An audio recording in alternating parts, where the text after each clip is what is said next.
The life way of the shaman is nearly as old as human consciousness itself, predating the earliest recorded civilizations by thousands of years. Through the ages, the practice of shamanism has remained vital, adapting itself to the ways of all the world's cultures. The shaman lies at the very heart of some cultures, while living in the shadowy fringe of others. Nevertheless, a common thread seems to connect all shamans across the planet: an awakening to other orders of reality, the experience of ecstasy, and an opening of visionary realms form the essence of the shamanic mission. Shamanism is one of the oldest, if not the oldest system of healing known in the world. It forms the prototype from which many other forms of healing are derived, such as modern psychotherapy. The shamanic journey is an expression of the human condition, and despite the cultural differences around the world, the deepest structure appears to remain constant. They are archetypes, primordial images or instinctual patterns of behavior that we're all born with. The origin of shamanism in the Paleolithic period inevitably links it with the animal world of the hunt. The shaman became identified with the untamed creatures, which provided food, clothing, and even shelter. They sought to become the masters of wild game and summoners of beasts. Animal sacrifice, bird shaman staffs, and animal costumes all play an important role. Each time a shaman succeeds in sharing in the animal mode of being, he re-establishes the situation that existed in mythical times, when the divorce between man and the animal world had not yet occurred. Arctic explorer Knud Rasmussen met with an Eskimo shaman who stated, "The greatest peril of life lies in the fact that human food consists entirely of souls. All the creatures that we have to kill and eat, all those we have to strike down and destroy to make clothes for ourselves, have souls. Souls that do not perish with the body, and which must therefore be pacified, lest they revenge themselves on us for taking their bodies." For the shaman, all that exists in the revealed world has a living force within it. This is known as animism. This life force or mana is conceived of as a divine force which permeates all. Just as the human body is connected to the soul, so too are all living beings connected by the anima mundi, world soul. For the shamans, depression, emptiness, lack of energy, anxiety, apathy, etc. are referred to as loss of soul, one of the most feared illnesses in primitive civilizations. The word primitive is not used to refer to an obsolete or superstitious way of life as it may be used today. Far from it. In fact, primitive people have a much deeper contact with nature and the unconscious, which modern people generally lack. If not balanced, this one-sidedness often results in neurosis and psychic dissociation. Swiss psychiatrist and psychologist Carl Jung writes, "There are no longer any gods whom we can invoke to help us. The great religions of the world suffer from increasing anemia, because the helpful noumena have fled from the woods, rivers and mountains, and from animals, and the god-men have disappeared underground into the unconscious. There we fool ourselves that they lead an ignominious existence among the relics of our past. Our present lives are dominated by the goddess Reason, who is our greatest and most tragic illusion. By the aid of reason, we assure ourselves we have conquered nature. We do not yet understand that the discovery of the unconscious means an enormous spiritual task which must be accomplished if we wish to preserve our civilization. To recover our lost soul, we must reconnect with the sacred aspects of the natural and imaginal worlds. At some point in our lives, we all experience a call to adventure that disrupts the safety of our ordinary world. This inner voyage occurs especially during an existential crisis, usually because of spiritual, physical, or psychological illness. In order to be healed, one must become a healer. When we are thrown into a life crisis, our lives turn into chaos and confusion. We may not be aware why, but still feel that something is not right. The unconscious is in a state of massa confusa, a confusing mass or inner chaos, because we have not dealt with its contents, or rather repressed them. This is the soul's cry for growth. It is what the alchemists call nigredo, or the dark night of the soul, a period of mortification and putrefaction that is a prerequisite for attaining the philosopher's stone, a symbol of the wholeness of the self. Like the alchemist who goes through a psychologically transformative process of turning lead into gold, the shaman too turns chaos into order when he overcomes his existential crisis. The shaman is a master of the sacred. He is a medicine man, wizard, or seer who attempts to restore one's psychic equilibrium. This is healing in its most fundamental form. The shaman is one who knows, one who has experienced and glimpsed the other world revealed through an altered state of consciousness. The recruitment of shamans can be through inheritance, or most commonly in the form of a call, occurring in a vision or dream in which he or she experiences a theophany, encounter with a deity, or through sickness which cannot be cured by medicine. It is rooted in a personal experience of vocation. This is not just a strong inclination to follow a particular activity or career, but a divine call to religious life, to becoming a healer of the human soul, such as entering into priesthood. The priest is an archetypal variant of the shaman, so too is the psychotherapist. Jungian analyst Marie-Louise von Franz writes, "The roots of both priesthood and psychotherapy lie in the primitive phenomenon of shamanism and the existence of medicine men." Jung had carved an inscription above the door of his house, which stated, "Vocatus atque non vocatus, Deus adderit." Cold or not cold, God will be present. This was to remind his patients and himself of their true vocation, that the fear of the Lord is the beginning of wisdom. When the call of the neophyte or initiate is recognized by the master shaman, the archetypal wise old man, he must undergo the first trials. Thus begins the search for his lost soul in the world of spirits, or what we would call in psychological terms the archetypal contents of the unconscious. The withdrawal into solitude through sickness opens the way for the inner initiation to take place. It is the beginning of a visionary journey in which the initiate soul moves into the non-material realm and encounters spirits, malignant and benign.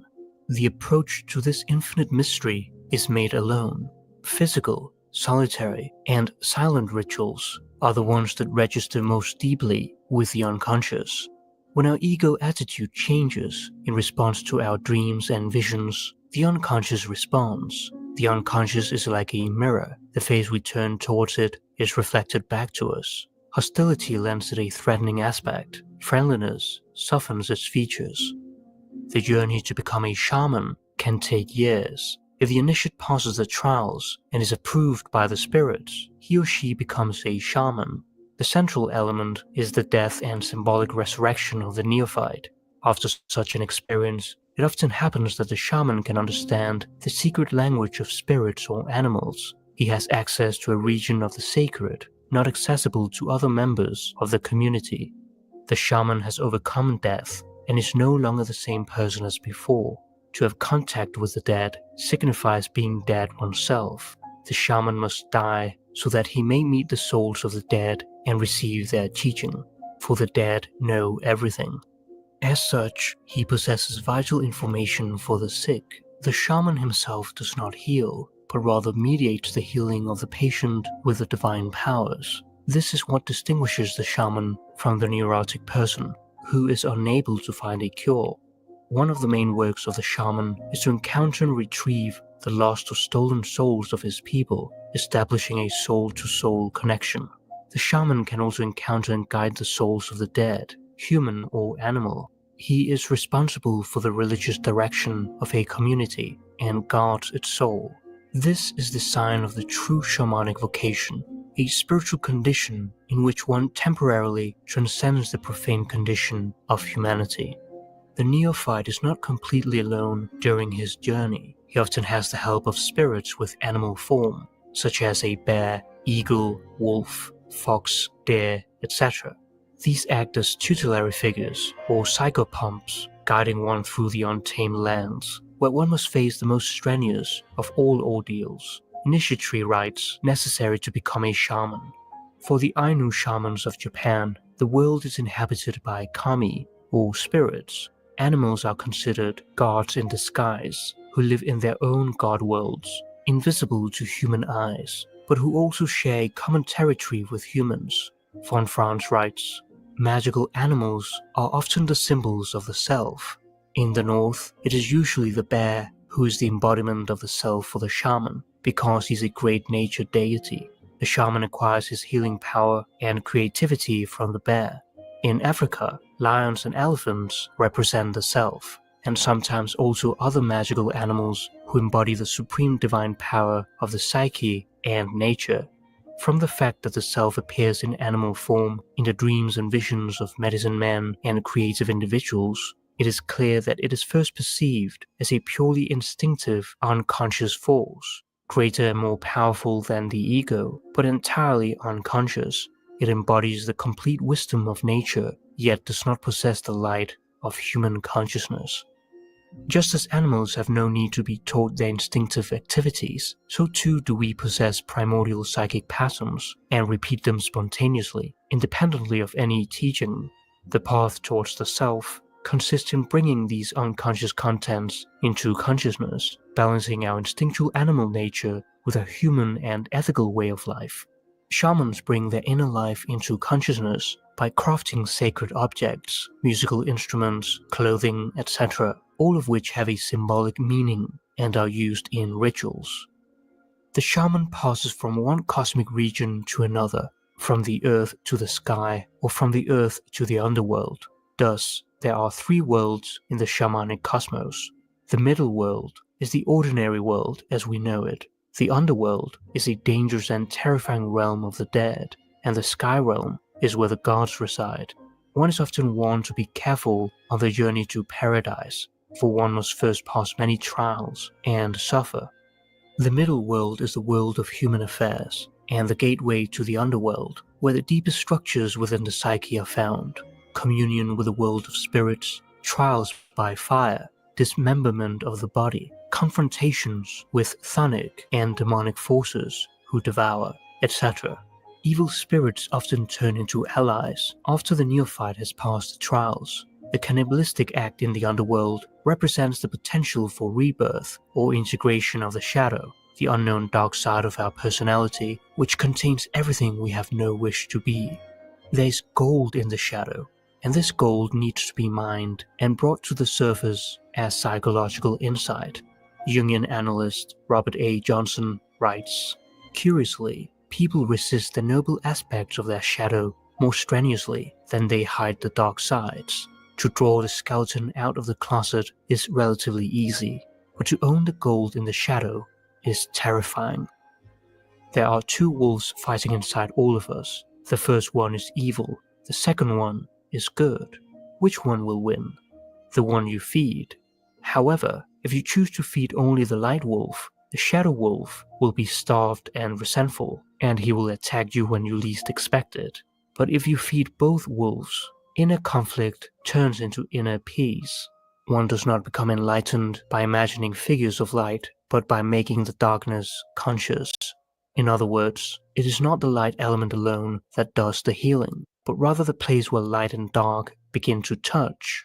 This is the alchemical union of opposites that is at the core of attaining wholeness of personality. Factors that appear to be mutually contradictory actually coexist. When we lose sight of this, we tend to split the world, claiming good for ourselves and projecting evil on others. The neophyte's confrontation with the shadow takes place in the cosmic womb of the Earth Mother, in the bowels of the underworld. In many Arctic traditions, the realm of the dead resembles the world of the living, except that all that exists there is upside down or inside out. Death is a reversal of life. The trees grow downwards, the sun sets in the east and rises in the west, and rivers flow against their courses. The world, life's phases, and daily human activity are all inverted, like reflections on the surface of a still pond. To get to this realm, one often has to navigate unknown territory or traverse a black river with a spirit canoe or corpse boat. These dark, boiling waters frequently appear filled with unfortunate souls that writhe in agony. The shaman's soul is also portrayed as traversing through icy winds, burning forests, bloody streams, through the throat and body of a serpent, etc. One must pass through the valley of the shadow of death. There are also frequent visions of corpses and skeletons from fellow travelers who could not make it out alive. Turning away from everyday life and turning inward ultimately opens the shaman to the infinite cosmos. The move away from the world takes the shaman neophyte through the wound door to a realm of terror and sacrifice, decay and death. Destruction thus becomes instruction, as the initiate surrenders to the untamed forces of nature. In everyday life, each of us have to make a descent in order to gain experience, encounter deeper aspects of ourselves, and emerge again transformed in the process of initiation.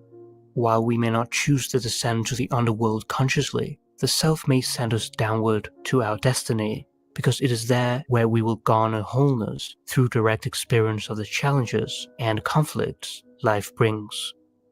The three worlds are linked together by a central world axis, the axis mundi, at the center of which is a tree, pillar, or mountain, symbols of perpetual regeneration. Perhaps the most popular image is that of the world tree, related to the idea of creation, fecundity, and initiation, and finally, to the idea of absolute reality and immortality. The world tree is a tree that lives and gives life. It is a tree of life as well as a tree of knowledge. In Norse mythology, this mighty sacred tree is known as Yggdrasil and is at the center of the cosmos. Around it exists all else, including the 9 worlds. When the tree trembles, it signals the arrival of Ragnarok, the destruction of the universe. Every inhabited region has a center, that is to say, a place that is sacred above all. The shamans did not create the cosmology, mythology, or theology of their respective tribes. They only interiorized it, experienced it, and used it as the itinerary for their ecstatic journeys. Through the body of the cosmic tree, life and death are joined. It is this tree with its life-giving waters that binds all the realms together. The body of the tree transects the middle world. The crown embraces the heavens, and the roots penetrate the depths of the underworld. Echoing Jung's words, no tree can grow to heaven unless its roots reach down to hell. This great tree stands at the very center of the universe, directing the vision of a culture skyward, towards the eternally sacred. All life springs from the primeval waters that flow from the tree and gather at its base, waters which are limitless, an essential sea circulating through all of nature. These waters are the beginning and end of all existence, the ever-moving matrix that nurtures and preserves life. The world tree, expressing its milky golden sap, symbolizes a return to the center and place of origin, the home of wisdom that heals. Jung writes, "Trees in particular were mysterious, and seemed to me direct embodiments of the incomprehensible meaning of life. For that reason, the woods were the place where I felt closest to its deepest meaning and to its awe-inspiring workings." After passing through the underworld, one begins the ascent to the sky realm. The neophyte flies through the sun door to the realm of the eternally awakened consciousness. The sun is the symbol of the all-seeing and all-knowing. The very act of sacrifice in the fire of initiation makes it possible for one to enter the realm of the immortal. As fire burns away all that is superfluous and evil, it is a process of catharsis. The solar region is beyond space and time. Those who have gone through death are reborn like the phoenix and have realized the dual unity of the mortal and immortal aspects of human existence. The shaman transforms into an eagle or sunbird and returns to the source, to the Sun Father. The sunbird is the prototype of the shaman, sent by the gods in the sky to alleviate the suffering of humanity, assisting one's ascent to the celestial regions. The eagle, rising to great heights, enters the gateway of immortality and is seen perching on the branches of the world tree. In many cultures, the eagle is depicted carrying a victim. This inevitably symbolizes the rebirth into a higher order of existence. The sun door that has received the sacrificed shaman is the very gate that opens within when the psyche is deeply awakened. The shaman Supreme Master of Fire, is the embodiment of a heat so fierce that its spiritual luminescence is associated with both purity and knowledge. To attain the solar realm where consciousness is eternally awakened, to seek life in order to know death, this is the quest, the journey. The process of solarization is the activation of this internal sun, the highest spiritual manifestation of totality. This rebirth can occur in the highest branches of the world tree. Death is not an end, but a transition. There is no death, only a change of worlds. The theme of new birth has its parallel in an earlier stage, that of regression and return to the womb of the underworld. The mythic journey climaxes in the solar realm. The life journey for a holy one culminates in the return from paradise to society. The shaman's vocation focuses on the people, and too long a stay in the realm of the gods can make the return impossible. Although shamans go through individual experiences in solitude while seeking inspiration, the ritual is ultimately that of service to the community. As the shaman is reborn, so are his people. Learning to integrate with the groups in collective life is often seen as the most significant factor for one who is ill. Just like the monomyth of the hero's journey, what is learned in the special world is brought back as an elixir to be shared amongst the people. The shaman falls ill only to gain the insight needed to heal himself and others. As the Romanian historian of religion, Mircea Eliade, writes, the primitive magician, the medicine man, or shaman, is not only a sick man, he is above all a sick man who has been cured, who has succeeded in curing himself. Age, like knowledge, is highly valued in shamanic societies. It is often the case that with age comes wisdom, and from wisdom comes power. Wisdom comes when you stop looking for it and live the life the Creator intended for you. People are taught to be respectful and good to their elders, for these in turn will pray to the ancient ones for their health, well-being, and happiness. However, not everyone is ready to be the master of power. Power can easily corrupt even shamans, or anyone that is involved in the healing process, such as the psychotherapist or priest. To be identified with a healer archetype is a common form of inflation, where one believes one has godlike powers and that the patient is not important in the process, a human all-too-human tendency. This is the shaman's shadow, the black magician. This figure demands authority on account of his power and experience with the world of spirits. But this is incompatible with the shamanic path. The shaman's natural authority is the product of overcoming his inner turmoil and his capacity to heal and guide others. Eliade writes, the shamans have played an essential role in the defense of the psychic integrity of the community. They combat not only demons and disease, but also the black magicians. Shamanism defends life, health, fertility, the world of light, against death, diseases, sterility, disaster, and the world of darkness. Knowledge linked with a state of higher consciousness is perhaps the greatest means of fighting evil, as opposed to traditional knowledge without knowing its real meaning, that is, not being essentially connected with it through its symbolism. It is quite common for us modern people to celebrate holidays and rituals without knowing their meaning, a totally alien idea in primitive societies. The temptation of using power to corrupt is high. This is why the ordeals that neophytes must endure before becoming a shaman are so demanding, and have a humbling effect. At the core of the spiritual death and rebirth is an ethical way of life. The shaman acquires direct knowledge from direct experience, and from this can come the opening of compassion and the awakening of empathy in the healer. One must beware of unearned wisdom. The world of nature, humans, and spirits are all reflections of each other. The cosmos has awareness and feeling. The shamanic worldview acknowledges a kinship among all aspects of nature and is a channel for the knowledge of the primordial ancestors, Grandfather Fire, Grandmother Growth, Father Sun, and Mother Earth, among others. These reside in the realm of gods beyond space and time. They are among us and yet unspeakably far away. Ceremony and sacrifice can be regarded as attempts to re-establish the mystical unity of paradise. We were all born from the spirit, and once we have lived we will return to the spirit. The shaman knows that he's a spirit that seeks a greater spirit. The sacred awareness of the universe is codified in song and dance, poetry and tale, carving and painting. For the shaman, art allows one to attain some degree of control over the unknown and mysterious forces that structure our world. Through these acts, the shaman momentarily awakens people from the nightmare of sickness to the promised dream of paradise, converting the profane into the sacred. The shaman is not afraid of the universe, but feasts on its forces, while allowing its forces to feast on him.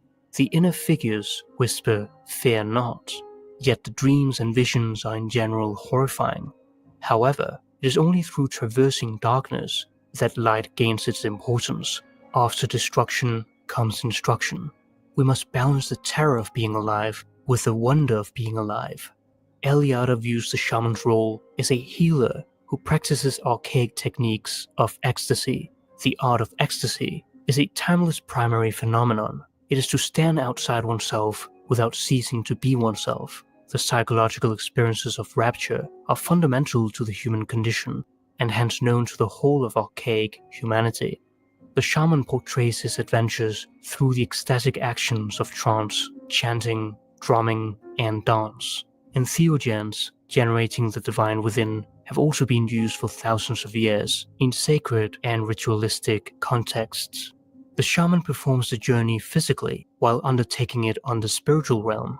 Thus, art becomes a living expression of the visionary realm, revealed and made known through performance. The venerated images of the awakened psyche are communicated as living symbols in the process of inner spiritual transformation. Order is imposed on chaos, form is given to psychic confusion, the journey finds its direction. Through creative expression, the human condition is elevated, mythologized, and, at last, collectively understood. The shaman, however, does not allow other more powerful beings to take full possession of him. He does not lose his composure, and is not fractured in the manner of subjects characterized as schizophrenic. Volition and control are the keys to this distinction. Von Franz writes of the shamans, "They are not possessed by these powers, except during a short voluntary trance state. They do not lose their normal status as human beings, but they acquire knowledge concerning the powers of the beyond, of the unconscious, and are thus able to function as prophets and healers, and in many regions also as the artists and poets of their tribes." From the standpoint of modern depth psychology, the shamanic experience amounts to undergoing an invasion of the collective unconscious and dealing with it successfully. The shaman functions as a mediator between the human and the divine, giving meaning to human suffering.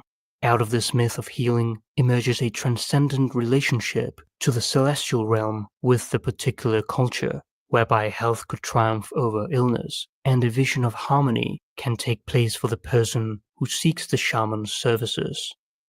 Jung sought to cure the soul of the sick and help them strive towards wholeness, which is true health.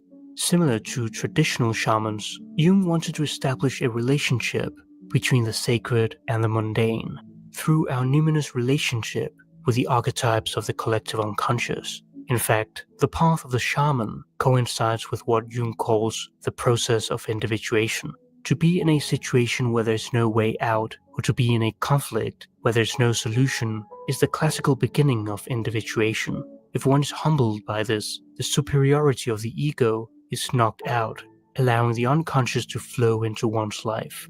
Jung distinguished himself from psychotherapies that sought to relieve the patient of these same visions and deities, who were considered abnormal and neurotic. From an early age, Jung noticed that he had two personalities. Personality number one was involved with everyday tasks and his life as a young schoolboy. Later, it was involved with his intellectual and rational endeavors as a psychiatrist. Personality number two, on the other hand, was a part of himself remote from the world of men, close to nature, dreams, and the numinous. He writes, "At times I feel as if I'm spread out over the landscape and inside things, and am myself living in every tree, in the splashing of the waves, in the clouds, and the animals that come and go, in the procession of the seasons." Philemon was Jung's wise old man and spirit guide who personally incarnated this second personality. The two personalities are always in opposition, but in the end trying to synthesize and transform to a new level of paradox. Eventually, they cross-fertilize one another to evolve a creative myth of healing, which Jung called analytical psychology. Between the years 1913 and 1916, Jung experienced what the shamans would call loss of soul. He called it his confrontation with the unconscious, experiences that brought him close to death. He experienced an invasion of the collective unconscious and penetrated through its core to the self. This initiation into the realm of darkness was at the same time the defining moments of his life. It was not madness, but a conscious and deliberate psychological experiment, which he recorded in his private journals known as the Black Books, whose notes form the contents of the Red Book. My soul, where are you? Do you hear me? I speak. I call you. Are you there? I have returned. I am here again. After long years of long wandering, I've come to you again. Jung's life task was to bring the greatest possible amount of light into the darkness.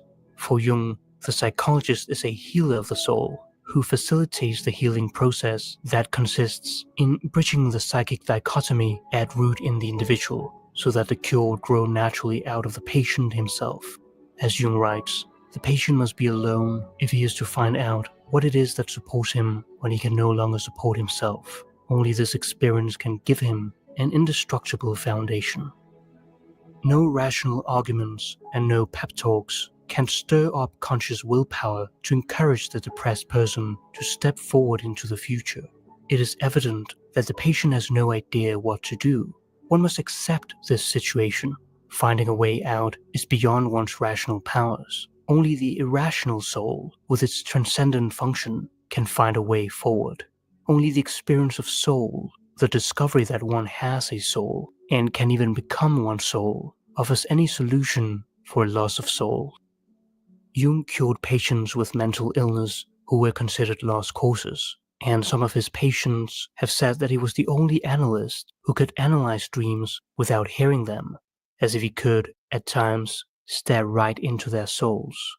Jung, however, rarely identifies as a healer. He was a man concerned and affected by his patients, helping them cope with life without passing judgment on their final decisions. The doctor is effective when he himself is affected. It is here that Jung's model of dialectical exchange between analyst and patient is significant. Someone who has not acceded to the depths of the unconscious and seen there the ways of all spirits of sickness can hardly possess enough real empathy for the serious psychic suffering of his fellow human beings. He will only treat them by the textbook without ever being able to empathize with them. And this is often the key factor for patients. The therapist who is unable to overcome his own dark night of the soul will be less likely to help his patient with it. He will know the theory well, but not how to put it into practice. Von Franz writes, when the training of a future therapist remains hung up in discussion of personal problems, in my experience, that person never turns out to be an effective therapist later on. Only when he has experienced the infinite in his own life has his life found meaning. Otherwise, it loses itself in superficialities. And, we might add, then such a person can only offer others something superficial, good advice, intellectual interpretations, well-meaning recommendations for normalization. It is important that the therapist dwell inwardly in what is essential, then he can lead the patient to his own inner center.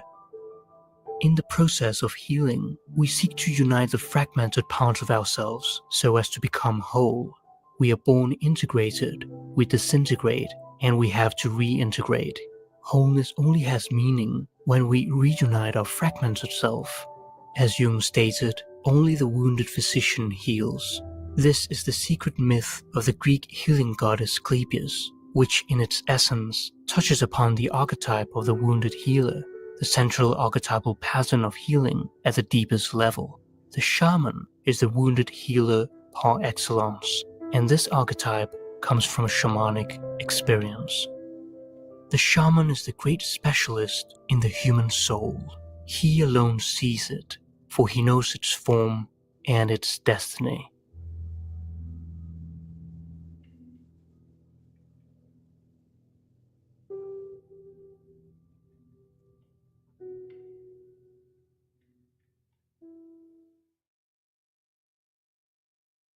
Are you crying? Are you crying? Are you crying?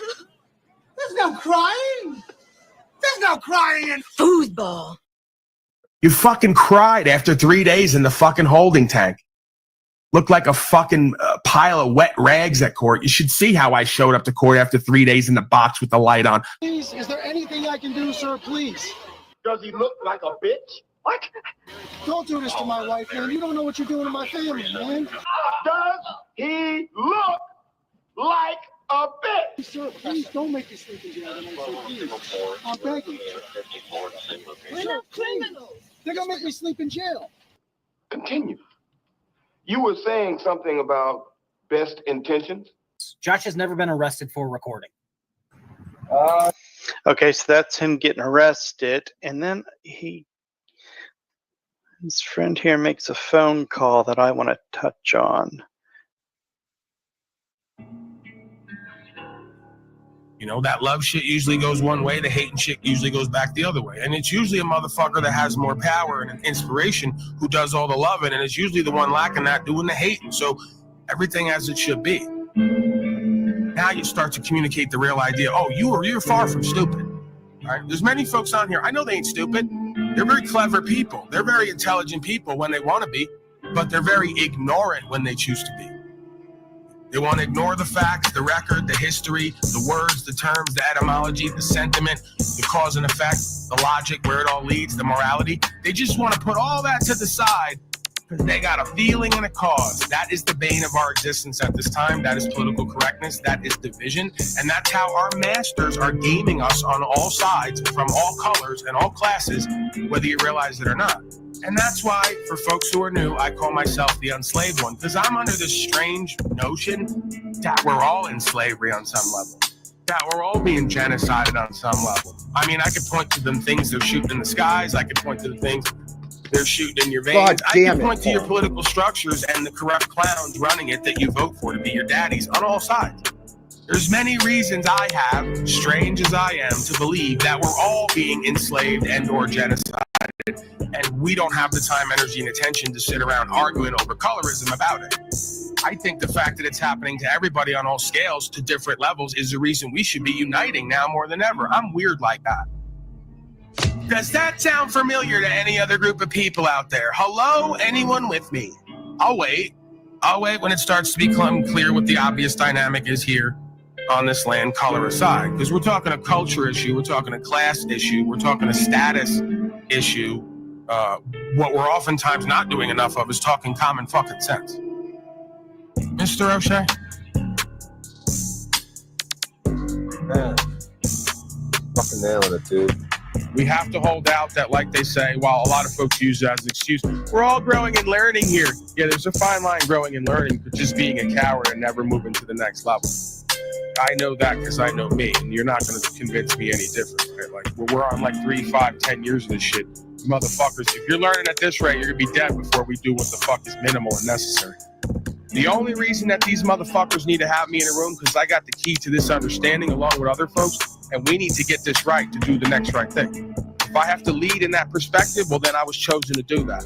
If you motherfuckers want to lead and you want me to play second fiddle and give you the information, I really don't give a fuck about the clout and the credit. At the end of the day, this is what it's going to take to be men and to go to the next level. This is what's going to take for us to actually trust ourselves and each other, respect ourselves and each other. Right? I don't see any other way. Greetings, ladies and gentlemen. We're back at the office a bit earlier than we have been going on lately. I want to get in and get out today, do what we got to do, fulfill the responsibilities and obligations, and move on with the day. Because I'm having a nice Italian dinner tonight. My favorites, my veteran, my pet veteran. Let's see here. Gotta give thanks and blessings to the angels of this realm, some might say. The contributors and supporters, extended friends and family, members of Unslavia, ideologically, because this isn't a group, it's not a movement. Physically, if it is a movement, it's an idea whose time has come universally. So it's not run or head by any man or woman. You can argue there are certain individuals who take a leadership approach to themselves in their life, but that's necessary to live this idea whose time has come. So again, leadership starts from within, extends outward. Nobody has a monopoly on it, and it's necessary to go to the next level in life. Not just with rights, freedom, principle, spiritual faith. Pedro Castillo, Latino Angel, as he's been known. Thank you, sir, for your contribution. Julian Barbary says, thank you, Paul. Thank you, sir. I'm doing what I'm formed to do. There's no thanks necessary. But I do appreciate the contributions, gifts, non-taxable events from extended friends and family. Loved ones, not necessarily those who love me, but love the truth, right? Quantum Epic says love and blessings. Right. What are the best blessings in life? Blessings of understanding. Understand self, understand the universe, and all the blessings come with that. Right? What's the best love in life? Loving the truth, loving God, loving yourself, moving forward, caring for yourself, doing what you know is true and what's right, and not accepting any less. Let me address, it's going to be very quick today. I'm going to attempt to stay focused and on the money here, so to speak, and move forward. I'm open to, with a limited direction, questions, comments, concerns, dialogue. I'm not going to entertain the frauds projecting onto me, the codependents, the miscreants, the folks who are ignorant. So, for instance, I'll give you an instance. This guy's made at least 5 comments already so far, desperate for my attention, parroting things he's heard and seen other places because he has no mind of his own. I'm sure of it. The link is up there. Come on up if you want to discuss or prove me to be right. You've already proved me to be right just by your initial interaction. No need to go much further. Frauditors don't know the law. Why come here and talk about it? I'm not a frauditor. So I'm going on 7 dismissals at this point with no attorney. You're saying frauditors don't know the law. Well, I apparently know the law because I don't need an attorney to get dismissals at court when I'm charged.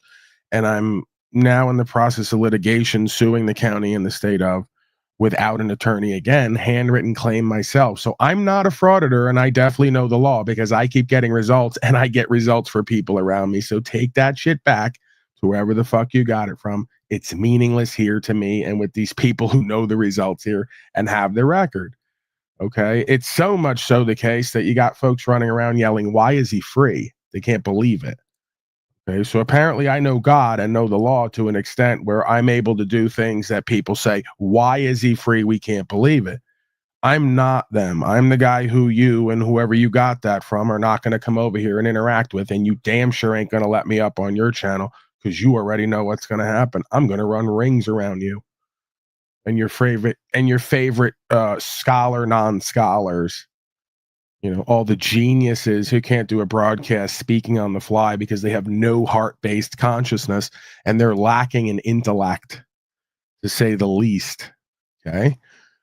So when you're ready to get your head out of your ass and everyone else's ass, daddy's here for you. Until then, you're going to continue to suffer and be confused and in chaos and project things that are not real and true and presume things that make you look like a fool. And I'm here for it. Okay. Because I'm looking forward for all of you folks with your words and actions to put yourself in judgment, to generate a reality for yourselves to learn from or to die from. See how that works? The same thing applies for you that applies for me. So you're a manifester, co-creator, manifester of reality here based on your thoughts, emotions, actions, and inactions. You want to manifest slavery and genocide and corporatism and fascism, disempowerment, biological terrorism, warfare, and all the rest of it. Just keep living the way you've been living. Don't worry about the frauditors and me and everyone else. Just keep doing what you've always been doing and get what you've always got. Actually, it's going to get worse, some might argue, till it gets better. We've been seeing that, but a lot of you folks are so ignorant, as you just claimed I was, right? You're so ignorant that you don't even see that. You're too busy worried about Paulie Boy and the frauditors. As your world is burning, as you just came off the back of a 4-year fucking genocide lockdown campaign that's destroyed economies, and you're only now starting to see the beginnings of the effects of that, because that's how it happens. The economy's like a ship, right? If it hits an iceberg, it doesn't completely go down till 40 miles down the road. You get the analogy, right? If you want to turn, you got to start turning now for next week, right? So when you lock down an economy for 4 years, a world for 4 years, you quadruple the net worth of folks like Bezos and Elon and all the rest, and you put the people on the ground completely out of business, or you make them have to go through a stranglehold, no Ted Nugent needed, right? So that's pretty much what's going on now. So you're sitting here worried about the frauditors and Paulie Boy because some tard with yellow skin, dark circled eyes, and a gamer chair somewhere like Kfar got online today and hated so he can get $30, to 1,000 other tards watching, hating, watching, waiting, and hating, right? But as you're doing that, your grocery just went up 4 times, right? One bag of groceries now is like $150, $200. You like it, I love it. I'm not worried about it. I eat the same fucking thing pretty much every day. I don't do too much, and I'm pretty blessed at this point. So, just keep worrying about Paulie Boy and the frauditors and how there's no problem, legal and lawful. There's no solutions we need, right? Just keep voting for a master, paying the slave tax without looking into the damn law. Right? We know the rap by now. And just keep calling me and others who actually know something about ourselves in life frauds and frauditors. That's you. That's you and others. Don't know your own power. You don't know the law. Don't understand the difference between legal and lawful. Don't know history or the foundations of this land and the law of this land. And you're pretty much throwing away everything good and great because you didn't even know it existed. See? The devil's greatest trick in life is convincing you it didn't exist. You folks are so ignorant, you don't even know what's possible for you and others. And then you call other people who do and have lived it and proved it frauds.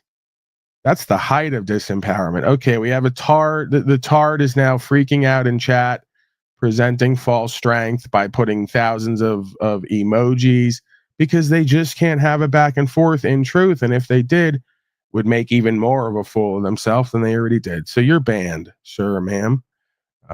You might want to look into some kind of medication. A lot of you citizen slaves who pay the tax and vote for masters and cycle in your insanity and pretend it's something new, as if historically we don't know you and where you're going based on your choices. Check the record, right? You may need to consult your nearest physician slave who's part of the fascist corporatist system to get some of them moon rock drugs. They actually have moon rocks now in the medications, they're telling me. I think they had that back in my day. That's where I'm getting it from now. I remember at some point when I had what the intro called a loss of soul, right? That's obviously not here anymore. At one point when I had a loss of soul because I was surrounded by cowards and citizen slaves sucking off me, parasiting off me, projecting onto me that I was the problem while they did nothing to look at themselves, right? It gets you depressed where you have no core values, principles, understanding of self, right? Logic, morals, ethics, just no leadership in the home or in the community objectively. Right? You tend to get a bit anxious and depressed. So then they offer you these drugs and there's moon rocks in them. Right? So some of you folks might want to call up Elon and get some of those antidepressants with the moon rocks in them, because I don't think there's much of any hope for you. If someone like me could do what I do from where I'm from, the way that I do it, and point it out to you right from your own codes and your own nonsense, and you still don't get it and are that ignorant while you call me ignorant, I don't think there's any hope for you. I think a lot of you are actually just here as background characters just to be destroyed as extras so the rest of us spiritually can find and understand more of ourselves and what our purpose and meaning and value here is, right? Because it's like, and again, I don't ever rebuke anyone. I don't ever leave anyone behind completely. They leave themselves behind because they either can't see the path that we're walking on, even though it's pointed right out to them on the record, or they're too cowardly to walk it, more than likely is what it is. They're not that stupid. They're not that unable to see, right? It's just they're too afraid to continue going when there's, okay, I'm like, hey, here's the path. We just got to walk over this bed of fire here.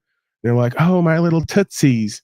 And I'm like, yeah, but it's not even what it looks like, right? It's just walk it with me. And they're like, nah. And I'm like, okay, just walk it with me. I'm like, we're back at Tony Robbins' ice bath camp, right? And we're walking on the fire, and the slaves can't handle it, even though it doesn't actually do anything to them. Right? You're like, okay, just stop submitting to code. And they're like, they're going to put me in jail. And it's like, yeah, but nothing actually happens. You just sit there and you're with yourself, and you start to cultivate a routine day to day with little to no stimuli, and you start to cultivate a spiritual practice. You probably need that more than ever. We all do at times, right? Raise your hand if you couldn't do well with like a week, 2 weeks, a month, 2 months of just going, I'm going to take the next 24 hours and read, write, pray, if you will. I prefer meditation or visualization, or just kind of a reconciliation, right? If you will, recreation, in the sense of just putting all my time, energy, attention, and resource, conscious and awareness, into developing a better internal state, if you will, right? To just kind of dumb down the language, just developing a better internal state, just more fortitude, more focus, more ability to accept what is, more ability to surrender in faith, more ability to manage my sort of neurochemistry, I guess you could say. And instead of approaching the jail cell or the trailer or the cave or whatever with this idea that in solitude there is reconciliation, there is recreation or recreation, if you let it be, there's also insanity if you let it be, right? So again, there are folks who go into solitude or isolation at times. You know, the word solitude, root word soul, sun, isolation, middle word sun, soul in Latin, right? So it's the reconnecting with the inner light that is akin to the sun that goes up and goes down every day. It's leadership, right? It's light, it's purpose driven, it's meaningful. A fly came in here, it's annoying me. I can't believe there's still flies on this desert. I got to get out of here. I don't have to, because I can be at peace anywhere that I am. But this desert, I'm thankful and grateful to have a place to be. But yeah, I got to move on. Flies buzzing around in November, interfering with my broadcast. Just one fly found its way in. You can't. Note to everyone out there: Arizona desert just riddled with flies, and you will not. They don't go away. They don't stop, and they're apparently all year round. So, yeah, that's been a constant since I've been here. Doesn't matter where you go. Doesn't matter what your dwelling is. They're going to be around. They're going to try to get in. I thought it was just a maybe in a dirtbag thing, and it's not. I went to a few Airbnbs. I've been to stores, obviously. I talk to people about this, and they go, no, it's just Arizona, and typically here, the deserts, the flies are everywhere. You can't keep them away. You can't keep them out. I don't know what that is. Doesn't even make any sense, because there's nothing here. Maybe there's so many dead things on Arizona because there's nothing else here. Certain places, not all of Arizona is like that. We're going to soon be where there's trees and foliage. But Yeah, I guess that's the only thing I could the logical mind can think of, which probably isn't correct, but there's nothing else out here to eat, so everything that's living here is constantly dying and and providing sustenance for more flies. And I guess the heat allows them to extend their gestation period potentially. The people are decaying, right? Well, if that was the case, there'd be flies everywhere to an extreme amount. I love how judges smirk over sovereign citizens. Yeah, so do I. That's why we watch the judges here. When the sovereign citizen comes in and doesn't know the law and doesn't understand dual jurisdiction and starts saying things that make no sense, and the administrator laughs at them. Yeah, we watch that here. We actually get entertainment from that. That's not me. See? We couldn't. Turns out the last court that I went to, and I never really, wanted to push the issue of filming at court. And I should have recorded all of them or filmed them. But the record is there, right? That can't be generated or altered. They didn't have any what do you call it, transcript. They didn't have any video at the court because it was a private jail with a private court, magistrate court. It's administrative court. It isn't even a lawful court technically, of the land or of the people. But they still observe the law. So the administrators and the prosecutors don't smirk when I'm there and I'm putting claims on record and I'm willing and able to speak at court and hold court like a king would. And I start going, who's that? Oh, you're going to do the whole people thing. See, the first 2-3 cases I had, the prosecutor try to yap or the administrator try to play a game, and I just shut them right the fuck down. And ever since I put that on record, these people don't even show up with my cases. Prosecutor don't even talk. Prosecutor not only doesn't smirk like these sovereign citizens, they play on A&E when they don't know what the fuck they're talking about. They not only don't smirk, they turn the camera off and leave. Like Paulie Boy just pulled his big Kong dong out at church. Everyone just kind of gets up and runs out. Right? And I go, what's going on? It's time for anointing.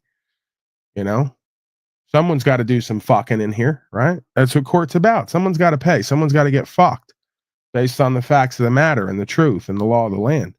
So you can say, and I'll agree with you, there's a lot of tards who don't know the law who go to court and embarrass themselves. I'm apparently not one based on results. So much so, nobody's smirking when I'm in there. The administrator's kind of running in circles. The prosecutor just ran from the camera, and it's dismissal city. Take me down to the dismissal city. The slaves are yellow, and the slavery's pretty. Yeah, I mean, so like, I don't know if you're coping down there. A lot of you folks are in a cope stage where you're like, we don't know the law. We don't have any power. We have to hire other men and women to talk for us if we ever get charged. We hope we never get charged because we just suck dick all day, every day and follow what other men tell us, no matter what it is. You must be extremely uninspiring and disempowered, and you're like here to cope because someone told you somewhere that I'm a sovereign citizen. And I'm a fraud and that we get laughed at? No, that's not what's happening. It's actually quite the opposite. You might want to look into that. Right? You might want to look into like a dozen other people who have no formal training, who aren't even the best speakers, who go to court and just get dismissal after dismissal after dismissal, and then open themselves up to play the ghetto lottery and sue people. Yeah, you guys are like getting and about to get a serious wake-up call on many levels, not only on this side on the ground, but from the top down as far as you're concerned, right? Like economically, politically, otherwise, as far as I can tell. You're about to get about 3 to 5 wake-up calls all at once. So let me know how that goes. I'm actually living an actualized, realized, fulfilling, value, power, resource, solutions driven lifestyle. Truly, authentically, not false power and value like the rest of you citizen slave tards. There's plenty of that to go around. The last 4 years proves it. DeCastro tried to be alpha in court. Female judge crushed him and he cried. Right. And then his shitty, toxic, feminine and masculine audience, toxic ego-based audience tried to blame the fact that Zimmerman was married to a cop and she's a woman and all the rest of it. My last administrator I dealt with was a woman. We had a great rapport. She had nothing negative to say to me. She let me fucking run the court. Okay, you guys don't get it. That we're created equal, but we're not all equal at this time in the sense of what we understand, how we apply it, our integrity, our self-respect, our care for the truth, and our willingness to go past our fear. We're not equal, so we don't get equal results. That's how life works, by the way. Okay, so for all you fucking losers who want to constantly make excuses and justifications for why you fail, it's not helping you. It's not working for you. It's working against you. You might want to check the fucking record. So the administrator I had last, she's actually kind of sexy in her own way, you know, for an old broad up there doing what she's doing. You know, I almost got into it right out of the box. I gotta like put it down here, you know, and then like you start getting into the heart-based consciousness that has to kind of lead, and then there's a fine line between, you know, pimping and macking and standing as a man. I was entertaining coming right out of the box in the orange outfit after 2-3 days, sitting down on that screen, and when I seen her going, you know what, you look pretty decent up there, you know, giving her a compliment. I think I said I wanted to get that tape because I forget. Well, I did give her a compliment on her being honorable so far as I could tell. But I don't think, no, I didn't mention. I was going to say, gonna try to be like Paulie Casanova. So you look lovely today, Mrs. Vega. That was her name. But I didn't do that. I said, greetings, Mrs. Vega. Can I just put a few things on record before we move forward here with the proceedings? She said, absolutely, Paulie boy. So I did that. Put my handwritten claim that I had given to the bailiff on record audibly.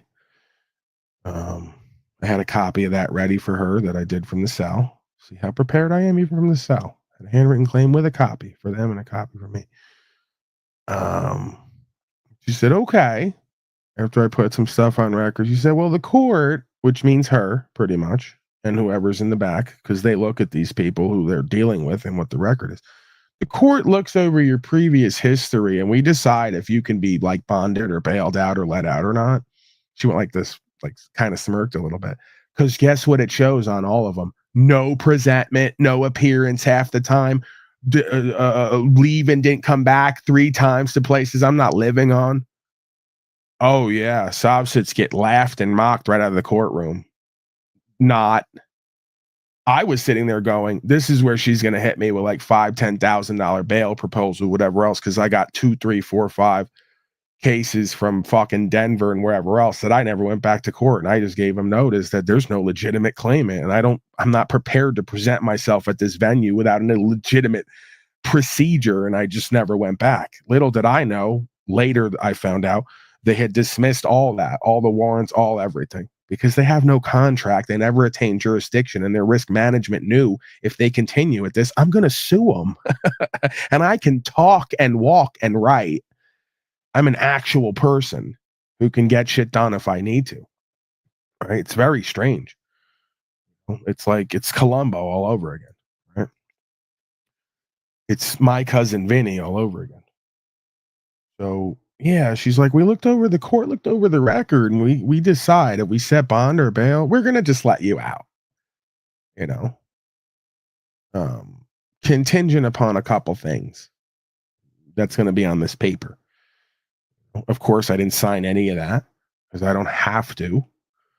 You already gave the order to have me released. You could change that, I guess, if you want to hold me, and we'll see what we do with that. It's gonna be interesting. You know. You already crossed the line by taking someone and putting them in a box who's not convicted of anything. You already caused loss. So you already interfered with rights under color of law. So we already got the grounds for a lawsuit, but keep going if you think it's legitimate. Right. And that's the implication. I didn't say any of that, right? It's very cordial. It's very demure and cordial. It's not like these other sob sits and slaves, right? It's very sort of business. We're doing business here today, right? Oh, you took me for a couple days. Must be a big misunderstanding. Hey, that's just a gorilla on the side of the road. That's not you, Mrs. Administrator. So let's just put a couple things on record. We'll see where we go from here, okay? And you can check the record on how I may or may not present half the time at your courts. Because I don't have to, oddly enough. You got no one on the other side? There's no loss, injury, and harm? I didn't actually break the law? You're trying to govern me with code, and we have no contract? Quite the opposite. I've done the deed of reconveyance and many other documents on record showing that I have a person, but I'm not the person, and you will not charge that person and use me as a surety? Hello. So they don't seem to want any part of Paulie Boy as an obligation or a trustee anymore. They seem to understand I'm the beneficiary, the secure party creditor. I'm the reason this all exists. You're here to uphold my rights and protect me. You will not interfere with my rights to enforce code on me with no claimant on the other side. Are you sick in the head? So that's how that goes, right? We're going to check the record, and they go, oh, Paulie Boy, we'll see you later. Just come back to the next court proceeding. Then I go, when they go to let me out, they go, well, now we're going to check you for warrants. They go, nothing from Colorado, anywhere, nothing. I go, great. That means God is on my side. I'm on the right side of history. I'm doing what's true and what's right. I'm walking the fuck out of here again. No bond, no bail, no signed paperwork. Why is he free? Then I decided, you know what? I'm going to present it, this one. I'm taking this one all the way through to trial if necessary. I'm not going to leave and not come back again. Let's see what they got. Let's really gamble here. Day one, administrator pops up. I say, anybody on the other side? Anything like? No, we're gonna call it to next. We're gonna push it over. Okay. When are we gonna come back here for this joke? Another month. Okay. I'll be here with bells on. I wouldn't miss this for the world. See, when you show up to court and they notice now I got them double time because they already checked the record and let me out knowing I might not present. Now they're waiting for me not to show up, right? And they're still going to dismiss it. When they see me, they're going, hi, administrator. When they see Paulie Boy 9 a.m, ready to go, chief in that reefer too. Let's go, administrator. Where's the other side? Where's the other side of the claim? Where is it? Don't worry about me and what I'm doing. Right? We ain't at physical court. I wouldn't smoke no reefer at physical court. That's disrespectful. That's rude. Rude. You don't blow smoke around people who don't smoke. I'm the comfort of the home at that point. I'm not going to neglect the comfort of the home to do a Zoom proceeding with nobody on the other side. You folks are already doing loss and interference with me and my rights. And I'm willingly with coercion and duress taking this through so we can put the law on record, so we can correct the record in good faith. That's how fucking good faith and honorable I am. I took time out of my day to correct the record, to square business with you folks in your corporation. You know, so when they see me shun and they realize I know the law and there's no one on their side and it's, oh, well, we're going to put it over. We're going to put it over. Seeing them. Okay, I'll be back. Back again. Anyone on their side? They call it out. No. Okay. Paulie Boy's got the dismissal here. Then she tried to play me. See? Listen, I don't take it personal. I don't hate the player or the game. These are all tests and challenges. She goes, Paulie Boy, the court would like to rule in your favor, but you didn't sign the I don't need an attorney sheet. And I go, ma'am, you and I both know that there's no requirement to sign a paper to deny the services of an attorney. You know that the state of New Mexico, and it's pretty well recognized generally from coast to coast, that an audible deference is all that's necessary, right? I'm deferring to my understanding of the law, and I'm presenting that here. I don't need the services of some attorney, okay? But she's good. I'll give that bitch is good, right? I could right now after the dismissal, I'm good. We're good. I could sit right down with her and say, Miss Vega, you know, I got to respect that because you were pimping that day, right? You didn't see any other pieces on the board, but you did see that I didn't sign that paper that said that I understood the charges and also waived an attorney. And you knew that if I went back down there and signed that paper, you'd have had jurisdiction over me and you'd have pimped me from one side of the room to the other, you dirty bitch. I respect it. I'm not mad at it.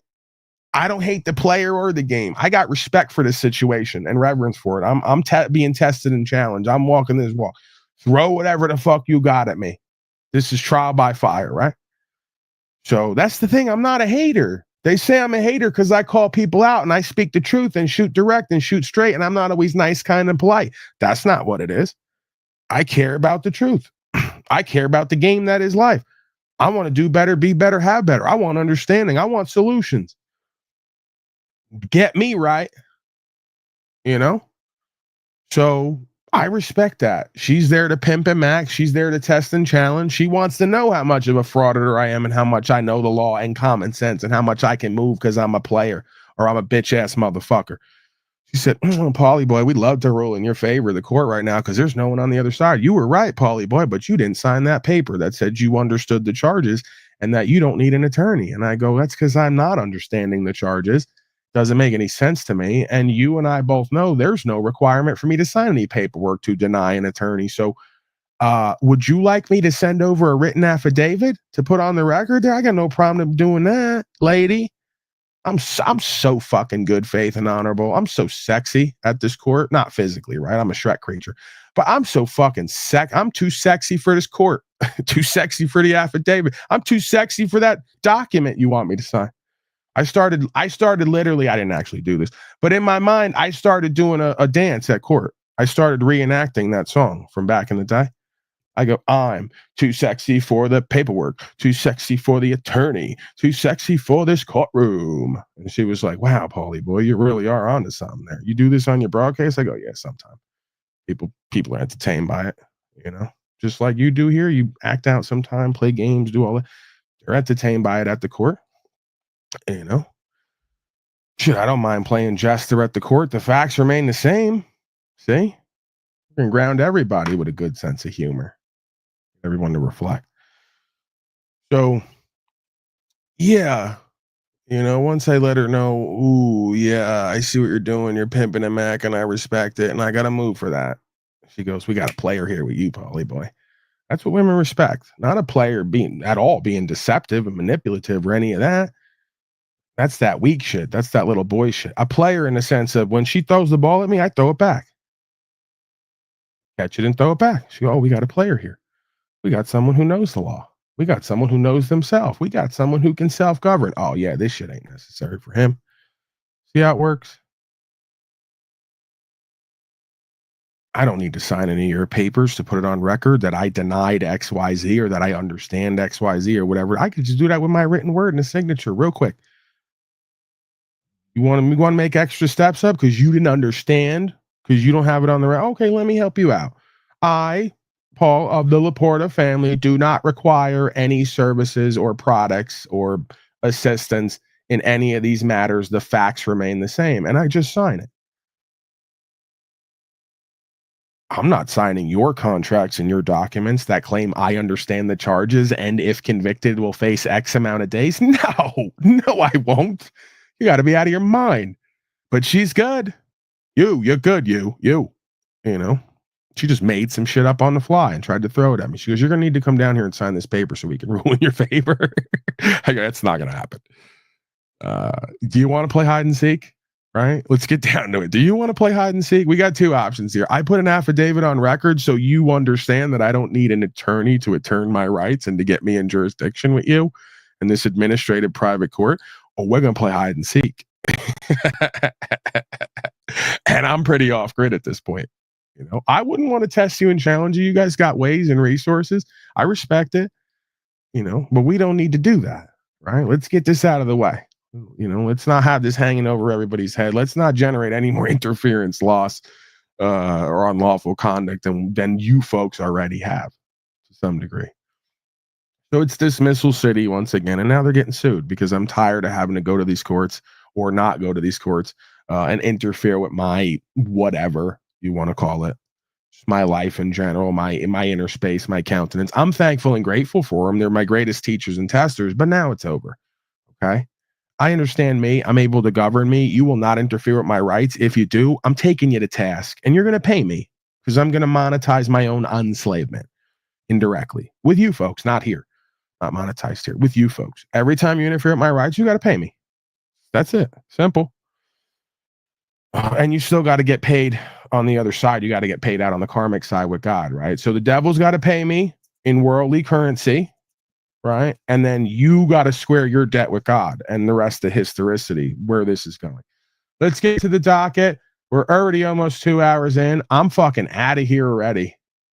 Man, I can do time like nobody else. Crazy. I can keep a flow and a movement going. I can keep an energy going. I can stay focused and directed. I can stay thankful and grateful, honorable and faithful. And I could do time. It's a great place to be considering where I used to be. It's like fucking night and day. God help me. God has helped me, apparently. And I've helped me. And others have helped me, quite frankly, on this walk, on this experience. The darkest of forces have been my greatest teachers and testers. I can't deny it. I won't advise anything, but I encourage other folks to take on that perspective in life, that all the darkest, scariest, most fearful, challenging, and testing things in life are actually your greatest teachers and testers if you let them be, because they're going to make a man or a woman out of you. Right? They're going to allow you to dig deep at times and see what it is you really want, what it is you're really going to do in these situations, right? Where are you going to take this? What's your walk? What are you about? What are you going to represent here? You know? Without them, without that, we're nothing. How many of these comfortable slaves say this, say that, then do something else with the slightest bit of adversity? See? That adversity will show you who and what you really are and who and what you're yet to become and what you've been. Without that, we're nothing. This is why they say, understand your enemy ceases to be your enemy. Everyone's greatest enemy in this life is actually themselves, most likely. Most often than not, our greatest enemy in life is ourselves. That's true for me. Government didn't force me to take drugs and do heroin. Government didn't force me to overeat at times and get overweight.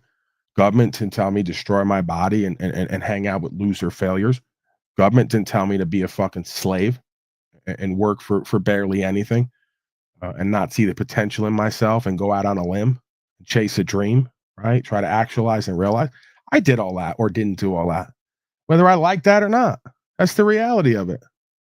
Matter of fact, once I started chasing a dream, actualizing and realizing, government only showed up to give me the tests and challenges I needed to go past them to quote unquote win, to actualize and realize and give it back to everybody else.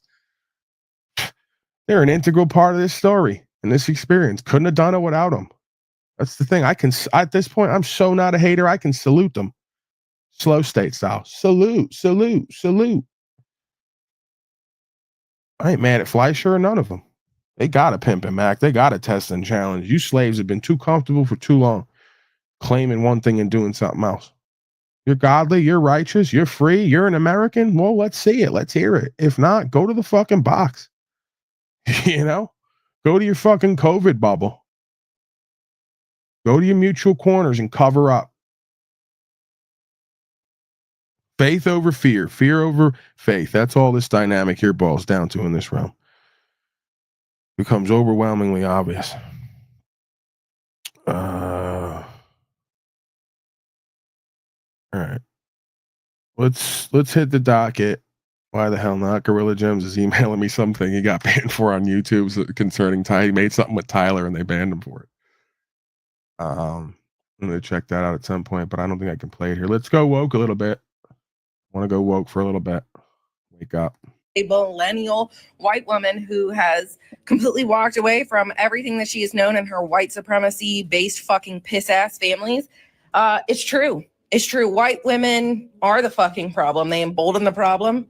They marry the problem. They birth the problem. They're lazy as fuck and they play victim about the goddamn problems that they're participating in. I don't know one happy white woman in one of my families. I only know white women that are either alone because men fucked them over and ruined their goddamn livelihoods and drove them insane, or they settled because they wanted their fucking retirements and they decided, hey, I might as well let this fucking pissant live next to me. White women and families that have watched their fucking husbands treat them like shit, beat on them, cheat on them, everything, but they still staying with them, laid down like a doormat. They'll be sitting at all these family picnics talking shit about these men, talking about how much they fucking hate them, how they're losers, how they get shit stains in their pants, but they stayed married to them and they still fucking voted to embolden them. White women will sell out their daughters, sell out their children. They will quite literally do anything as long as they get picked. As long as they're Can we help her out here? Okay, let me help Susie out here. This isn't a colorism thing. This is a culture thing. Whether it's black, white, indifferent, most people have no core value systems and principles. Most people are not integral. They have no integrity. Most people have no self-respect or self-awareness beyond a certain degree. That means they're slated to not have a fruitful and fulfilling life and destiny and future with a partner or themselves. Okay? So this is a spiritual degradation period is what we're going through here. Psychological, spiritual, sociological degradation period. So you're blaming this on colorism and genderism when it's all sides, all people, all times, predominantly to some degree, have lost touch with their past, have lost touch with history, lost touch with themselves and their root and a true culture, right? Based in logic, morals, ethics, and faith. And they've given that all up for the culture of today in this world, right? The toxified socialism, communism, collectivism, fascism. Collectivism is really the best word because all the isms relate. It's really Satanism, complete loss of touch with self and the universe and God and what's true and what's right, and just going along to get along and seeking payments and money and benefits and privileges and worldly comforts. The ones It's getting called beat on. 'Cause Babylon, what do dummy. we know about toxic ass white families, pathetic, shitty, white supremacy based fucking toxic ass white families? Let me tell you about those families. When they're not going after gay people, when they're not going after black people, when they're not going after marginalized groups and poor people, they're beating the fucking shit out of white girls in the family. Especially if you're a free thinker. God forbid you're pretty, okay, or got a brain. Oh my God, you're getting your ass fucking beat down. And so what happens to those white women?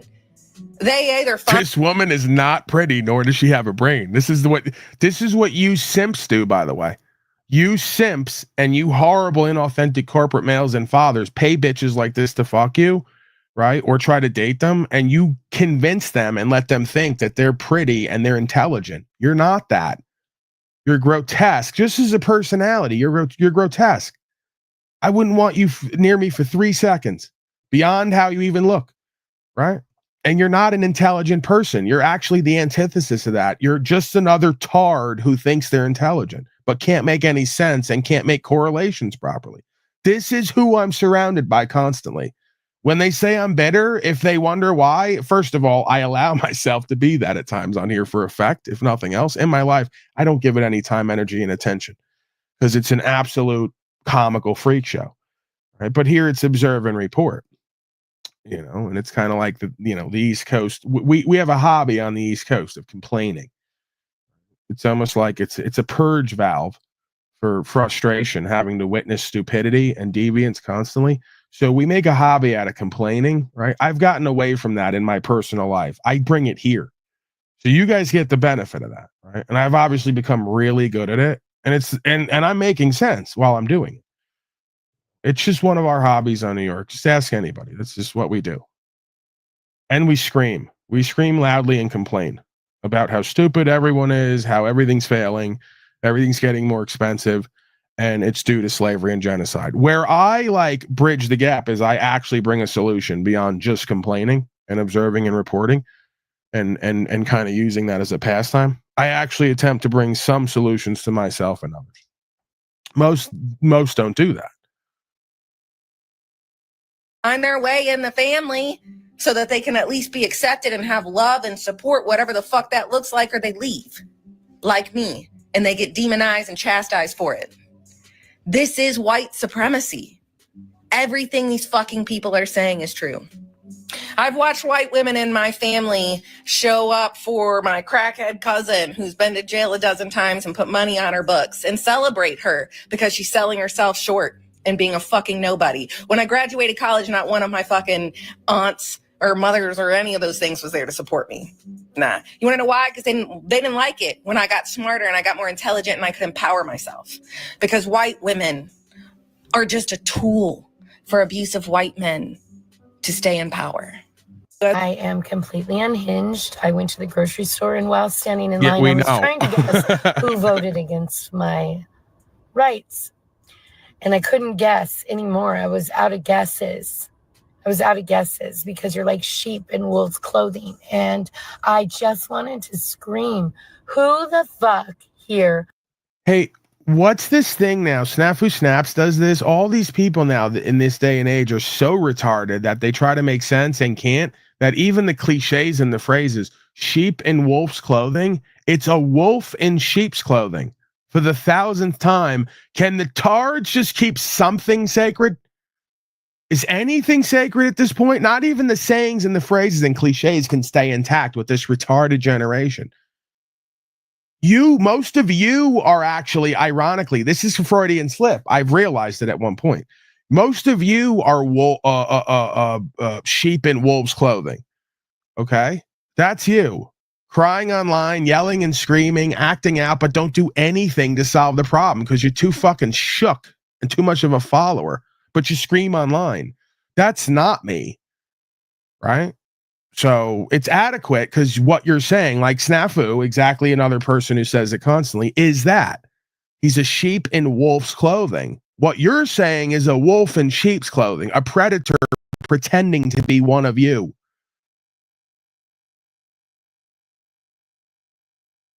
Voted against my motherfucking rights. Didn't though, mostly because my fucking throat hurt. I am completely unhinged. So you want to get back at your dad for voting for Donald Trump, do you, pumpkin? I have a great idea. Show up to Thanksgiving with a shaved head and see what happens. You get... Look at this is and then this woman, because 10 of you in the chat will date this woman and buy her shit. Tell her she's amazing. This woman literally looks like Heath Ledger playing the Joker. She's vampiric, she's psychotic, sociopathic.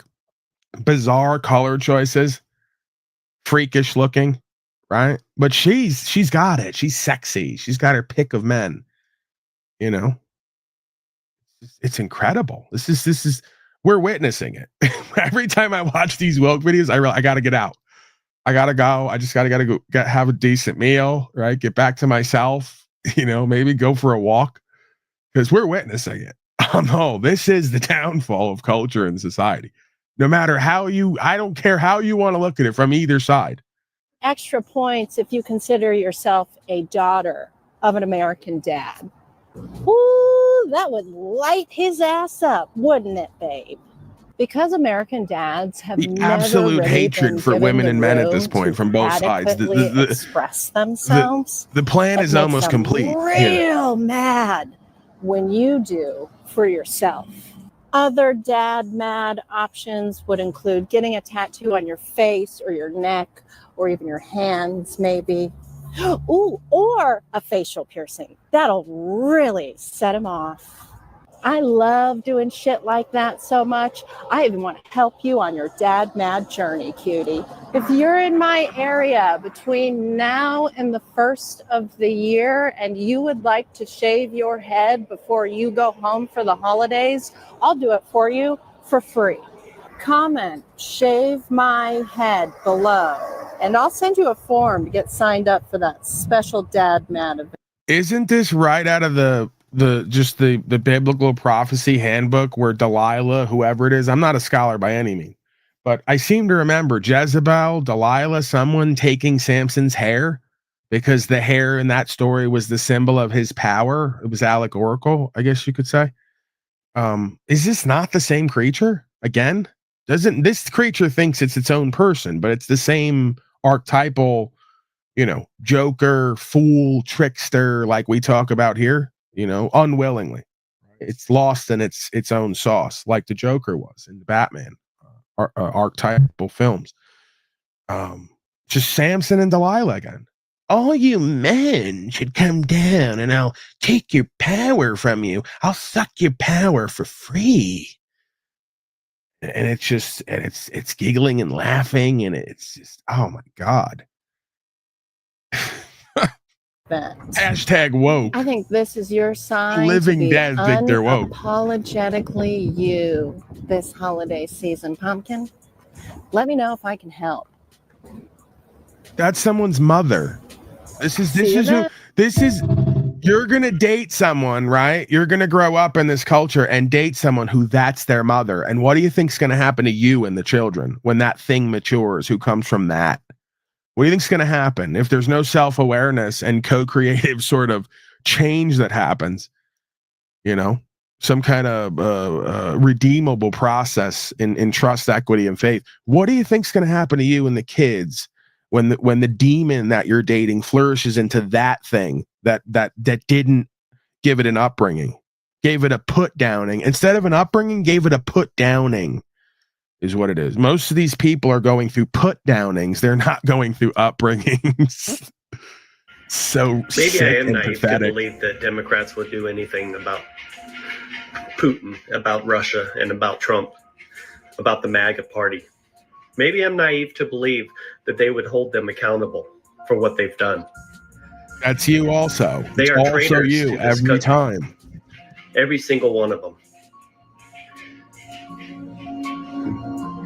Kamala Harris is a seasoned prosecutor. If she just sits back and allows this to happen, seasoned prosecutor, then what's the point of voting? You know, if our votes aren't going to fucking matter, then what the fuck is the point of voting? And that's... Can you imagine the just complete inane ineptness of these people? The ineptitude, you know, they're only capable of seeing what they want to see, never who and what they really are or what it really is from both sides. You know, Donnie Trump bad, Kamala seasoned prosecutor. And then even that, they believe in the idea of a seasoned prosecutor. Most prosecutors, by the way, the administrators don't respect them because they're horrible people. You know, just I guess generally being a prosecutor, you know, barring like actual rapes and murder and loss, injury, and harm, terrible position to be in as far as character assessment. It's literally like being the guy who is the house slave. You're essentially the guy on the porch who whips the other slaves and is one step away from being whipped yourself. So you're acting out of pure fear and just willingness to serve whoever, whatever you think the power structure is at the time. Right? A glorified house slave is what this person is idol worshiping because they're so lost and broken and confused and in a slave mind psychology. Maybe why some people voted, because they just believed that it was bullshit. And they didn't believe that it would count. And, you know, to some degree, I don't fucking blame them. So if they just sit back and allow this to fucking happen, I won't vote again. I'll get off every social media platform forever. And I don't care what anybody says. If we're just going to sit back and allow these fucking traitors to destroy our country, then I don't want to fucking vote again. I don't care about the system because the system will have failed us. So, you know, I'm sorry if that hurts your feelings, but no, I think like, you're what the fuck is the point? I know you're a moron. So actually. in my heart, I believe that something is going to be done. In because my heart, I that, believe this is 95% of the voting, tax-paying citizen slaves on all sides. In my heart, I hold lies. I believe. But the record and the experience and the history and the pure understanding shows the exact opposite of what you believe. Children of the lie. That's what Babylon is in the scripture. Children of the lie. It's all of them on both sides. Willing to believe something that we already know based on the record and understanding is not true. And never going to be true. The eternal lie. There's the eternal truth of rights, freedom, principles, spiritual faith, and co-creating in communion, aka community. There's the eternal lie that some apparatus of a state of corporation is going to make your life better if you would just worship it. You fucking Babylonian trash. And I'm saying that with love, by the way. Choose love. That something was done by Russia, by Trump, by Elon Musk, and by every MAGA person maggot that backed them. Every MAGA maggot and so Elon if we do sucker. not hold them accountable, then fuck all of them. The LSD kicking in. No, absolutely not, sir, ma'am. I'm like this all day, every day at this point. When I do a broadcast, especially, I got to get inspired and fiery and activated and focused. This is my co-creation, right? And then I go back to peace. Relatively peaceful, mundane life and lifestyle. just doing the next right thing, having faith, upgrading here and there when necessary. But thank you for noticing that I'm on fire and that I'm passionate and I'm focused and activated. And I'm able to take a macro view of things, connect the dots. Thank you for noticing. Fucking week that they're not going to do anything. This is most likely you. Then fuck them. Someone you know. I'll never vote for another one. One side or the other. This is you. Good afternoon. Thank you as always for your There's kindness and for your insights. There's Lunar. Resilience. That's why I got. Talk Is about there a hair word there? that's Is that so the appropriate Wendy for symbol? today. Yeah, that's Lunar. So today on my That's them on campus, screen right it's there. Wednesday. That's you. And every Wednesday we have an I'm extended crazy. first period That's you. to talk about a concept, an idea, a value. And guess what? Coincidentally, today's was resilience. And I thought to myself, oh my. You know, when I first walked on campus this morning, there were 2 teachers in tears, not knowing that during my lunch period, I'd break down as well.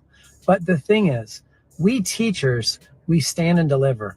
We do our very best to make sure our students always know we put them first. They have no idea what millions of fellow citizens like us are going through today. Because most of us just don't understand the depth and the breadth of racial bigotry in this country. I'm not suggesting. Look at this tard. This is another tard. Look, see, we got tards from both sides in here. I love when I get a hook in them. Michael Chapman, you're a moron. Just like these left tards. You're a right tard. See? Still tards. Opposames is what you are. Opposame tards. Now that Trump is president, America's golden age is ready to begin. No, now that Trump is president, they're going to front run digital currency, get all you suburban right-wing tards to pay for your own social credit system enslavement, make a bunch of money, but it's not going to matter because they're going to tank the dollar and put you through a financial collapse and hope you come out the other side after they get you in jurisdiction for all the benefits and privileges, make you beg and reset the financial system. Dummy. Don't you get it? Economic collapses are always on the back of everything bubbles. We're in an everything bubble now. Houses are through the roof. The dollar is through the floor as far as purchasing power and value. Crypto's running up. Silver's running up. Gold is running up. We're in an everything bubble right now. Commodities running up.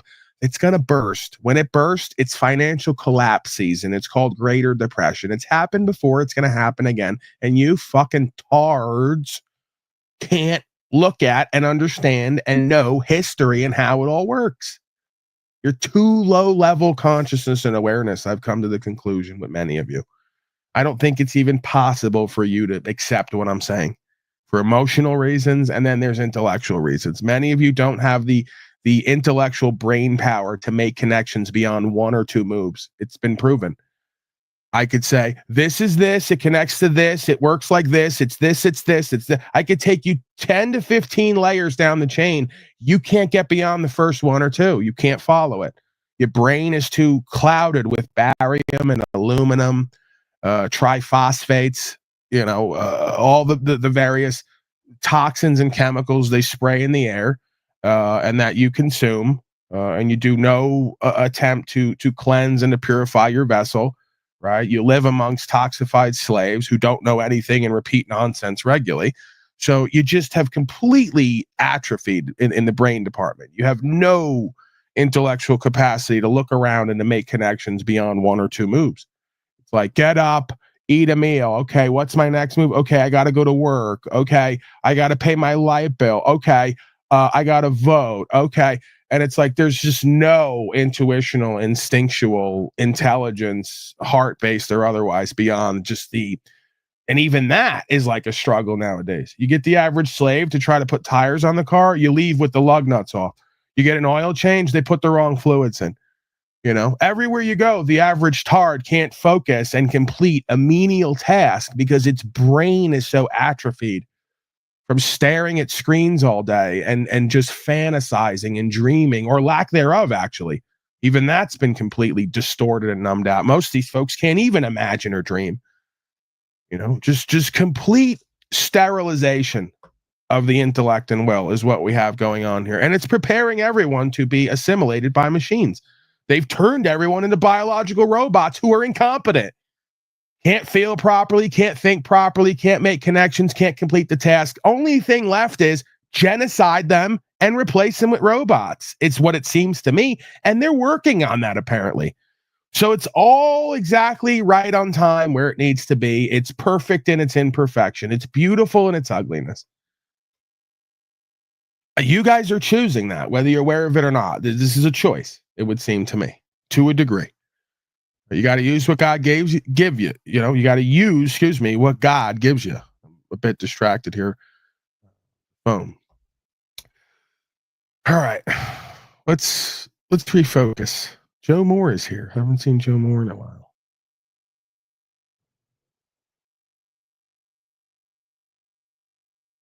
Checking in with my chat creatures.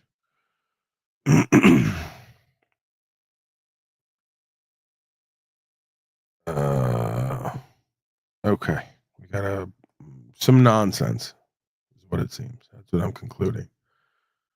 We got mostly nonsense.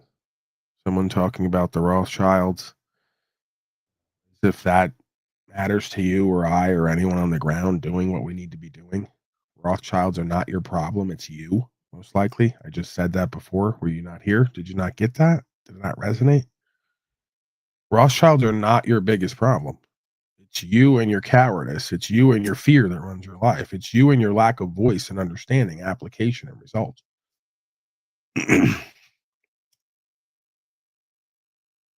Once you do and be everything you're meant to do and be here and focus on completion, and you still got a problem with the Rothschilds, let me know.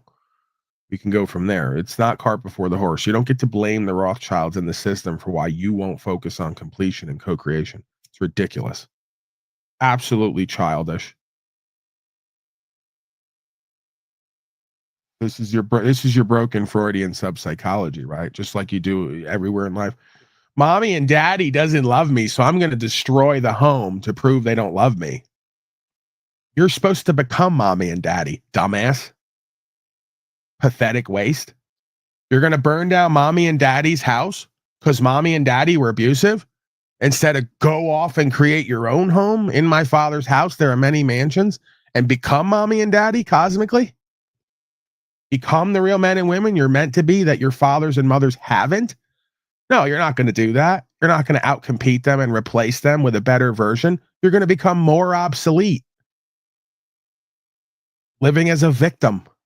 Mommy and daddy never loved me. Let's just let it all go to shit to prove that no one was loved here. Sounds very Talcottian, actually. Let's let everything get sucked away from us and drawn out from under us and make excuses because we weren't loved and supported enough. And you just proved you were just like them, a loser failure who couldn't bring solutions and care for yourself and the truth. That's what got us here. Outcompete them, replace them. Don't go into denial and delusion and disempowerment because of them. Hello. Trying to live by example here. If you haven't noticed, haven't done the greatest job, but at least I'm attempting to.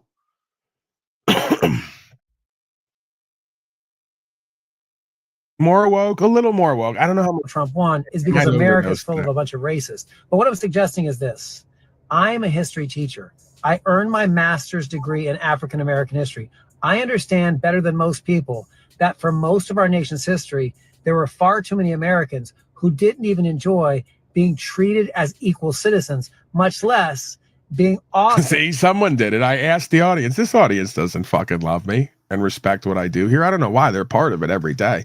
I can't even get more than a certain amount of people to hit the damn like button, and they're here every day.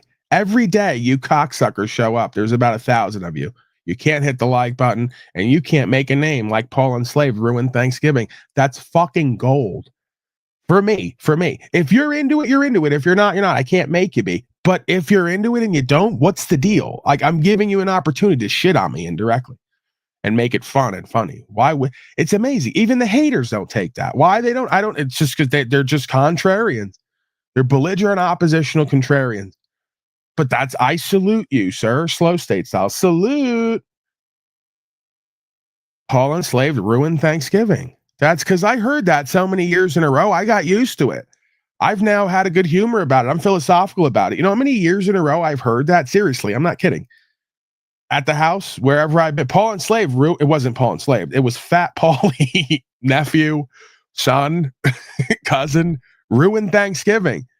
because I'm not willing to sit around with people who call themselves my family, who I don't respect, who aren't valuable and respectable and trustworthy and honorable, and stuff our face and pretend everything's okay. I'm not a bullshit artist.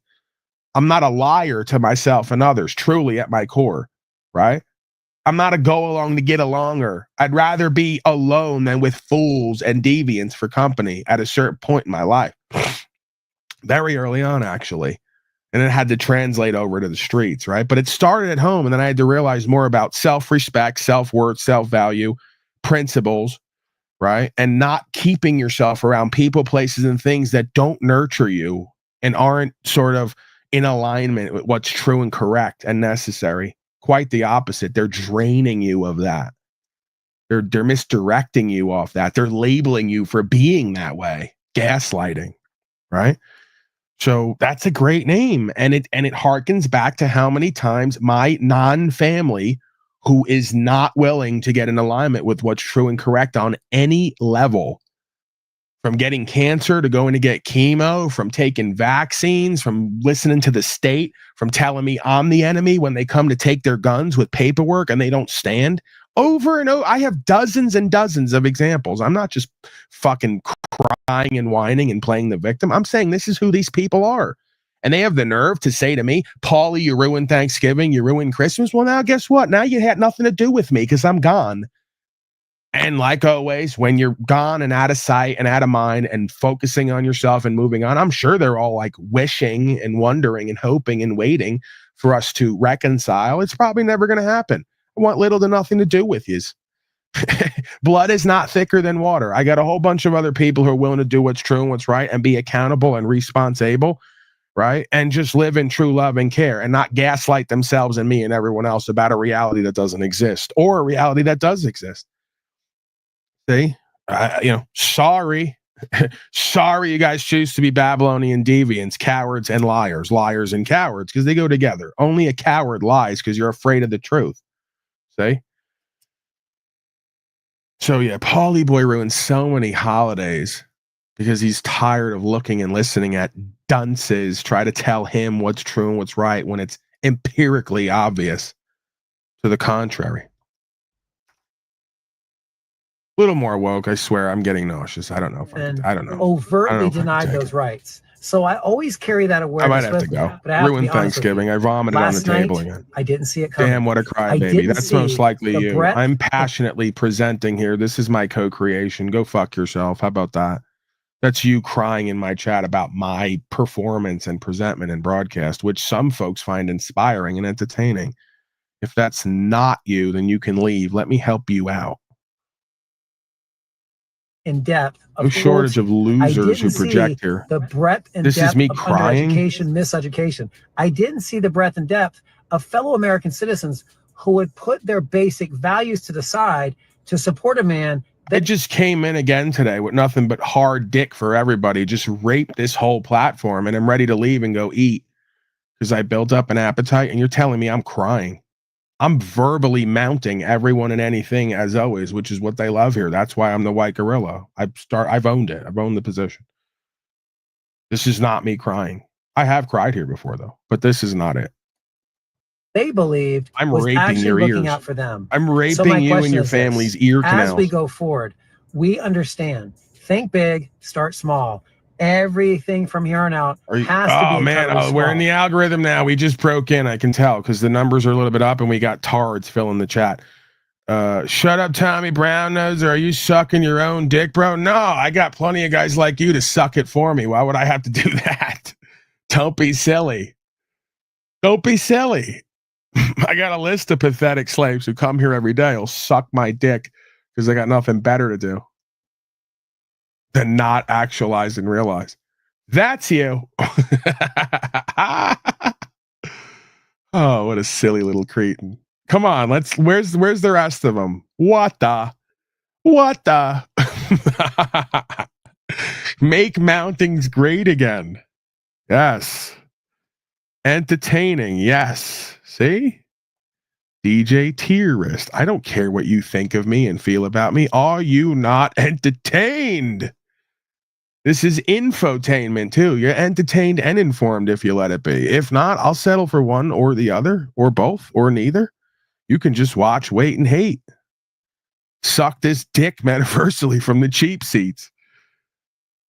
Reach around and lick my asshole. Whoa, this guy's really giving me some foreplay over here. This slave wants it deep. This slave wants the whole thing. Oh my God. There you go. Cheers to you, sir. Get out the Grey Poupon. It's hot dogs for everyone. What a fucking insane asylum this place is. What a bunch of deviants. I found a home, huh? I found a home on YouTube. Oh my God. It's never a dull moment here, right? Well, I'm having way too much fun at non-work. That means the way we treat each other must always be governed with kindness and decency and, of course, fierce credibility. But we have to get small now because now we understand the depth. In the beginning, Paul Enslaved ruined everything. That's it. That's it. God created everything in 6 days, rested, and then I ruined everything. I am the Luciferian Saturnalian adversary that Talcott and other loser failures claim I am because I dare to speak truth while they wish to live a lie. That is me. I've now owned that position. If you let it be, I'm your devil. I'm your Luciferian teacher and tester and challenger. I'm your adversary, right? I am your shaitan. I ruined everything. You can't do Christmas and Thanksgiving anymore without looking at truth. You can't do your shitty birthday without looking at truth. You can't go to the bar, and I've ruined you guys' lives in and of the world because you can't do anything anymore and be ignorant and arrogant about it. You have to observe truth now. I'm sorry for that. You know, sorry that I did that. I had to ruin everything, show everything. Of cruelty, of intolerance, of xenophobia, of demonizing fellow human beings who simply want to be American. Me. That, my friends, is the challenge we face. So I want you to take a deep breath. We're going to be well because we have each other, understanding none of what we've been doing for the last 9 years has ever been about political party. It's never been about ideology. It's about being a kind, decent human being. And my friends, commit to that much. Because right now, it's not. You guys are, that's Luciferian. I'm your devil now because that's a devil. In inversion land, I'm the devil. Okay.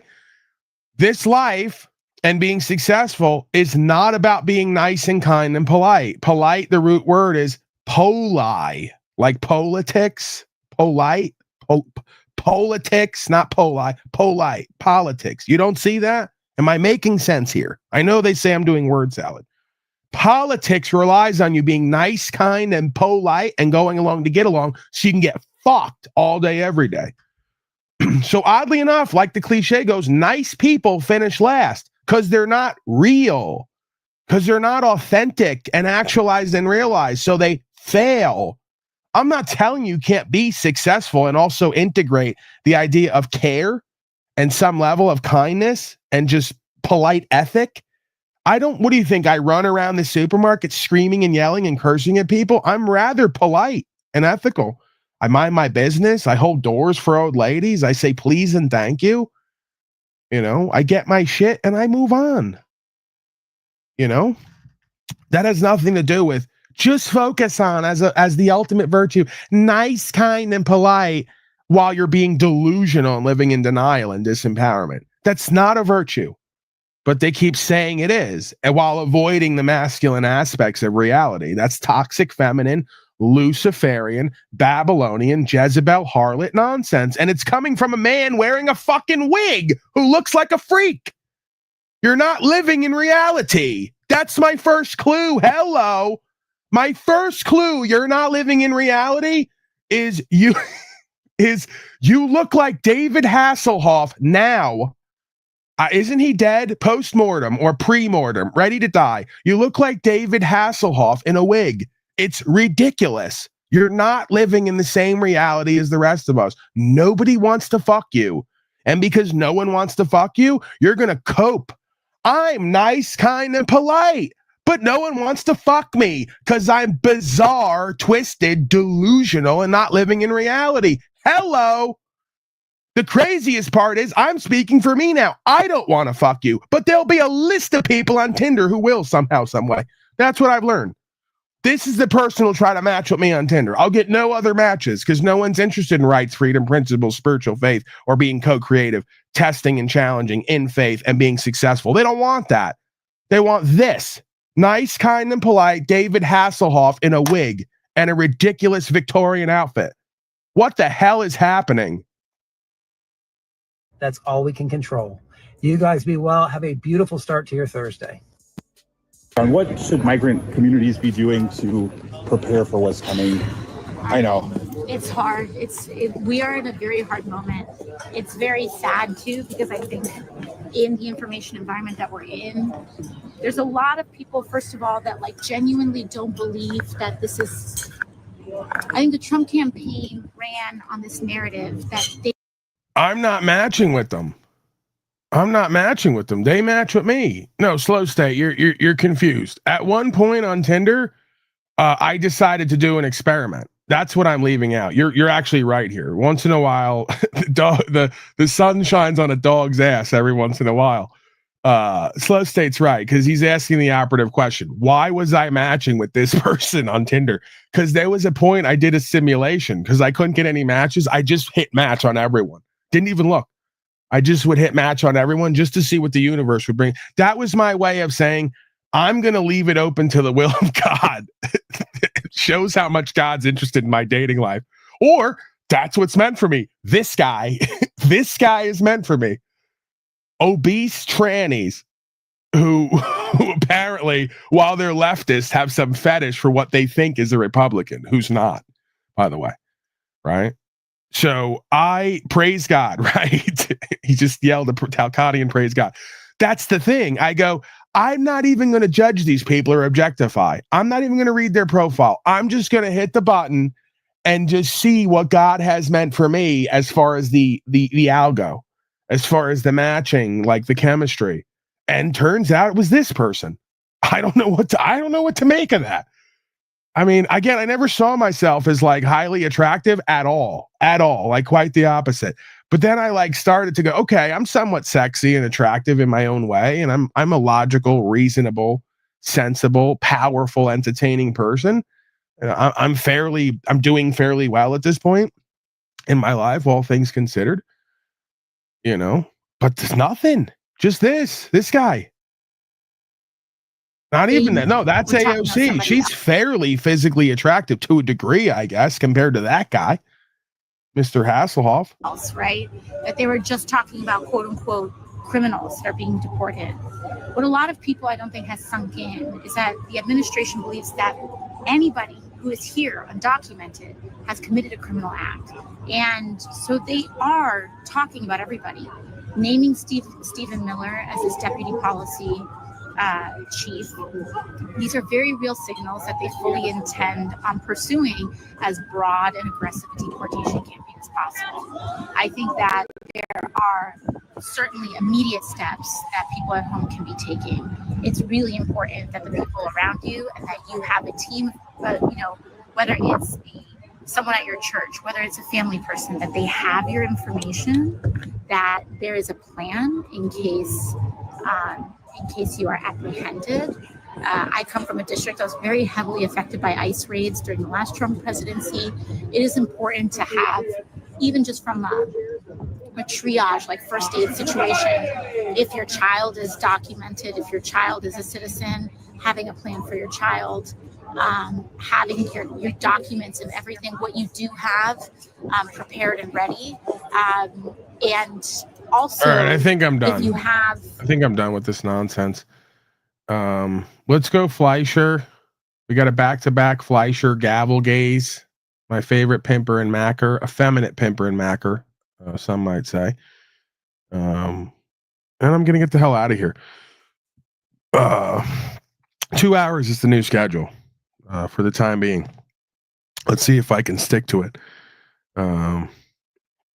All right, Judge Fleischer fed up with this violent criminal. Of course, he's black because Fleischer's on Houston, Texas, and he's pretty much Leonardo DiCaprio in Django Unchained. He's an effeminate white man in a wacky suit, and he loves like pitting black people against black people or slaving up black people. It's just his favorite sort of occupation, pastime, is what I'm gathering. You now for a drug test. Like I said, you failed the test, and if you fail to come back, things will not go well. Do you understand, Mr. Woods? Yes or no? Yes, sir.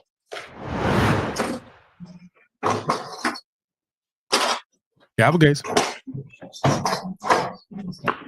Again, and again, and again, and again, Mr. Woods.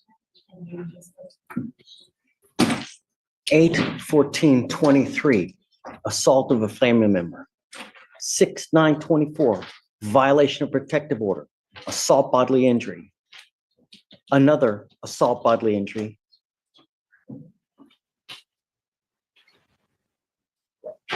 February of 24, assault of a pregnant person, for which you're on deferred now, and now you've picked up another. You now stand charged with criminal mischief. You are facing up to 6 months in jail and or a $2,000 fine. So 1, 2, 3, 4, 5, 6 cases, all in a matter of months. We are going to do probable cause. You have the right to remain silent. Anything you say can or will be used against you. You have the right to have an attorney present. If you cannot afford one, one will be appointed to you. Mr. Woods. Yes, Judge. The defendant was traveling with the complainant to go see the defendant's child with his child's mother. The defendant continued attempting to be sexual with his child's mother, and the complainant engaged in a verbal altercation with the defendant. Upon arriving home, the defendant exited the vehicle and the complainant drove to a store close to her home. The defendant took the complainant's iPad and walked and followed the complainant to the Kroger. The defendant then jumped on the complainant's hood as she was driving and struck her window multiple times with a rock, causing damage to her vehicle. Estimated damage was $300. Who is the complaining witness in this case? The complaining witness in this case is a Jacqueline Perry, who is the same complainant in the assault of a pregnant person. Tell me he's not supposed to have contact with this complaining witness? Guys, Morgan. Mr. Woods is on deferred for assault of a pregnant person. Yes, Judge, I'm emailing the felony prosecutor right now. Was he, as a condition of that, not to? No threatening, harassing, or abusive contact with the complainant in that case.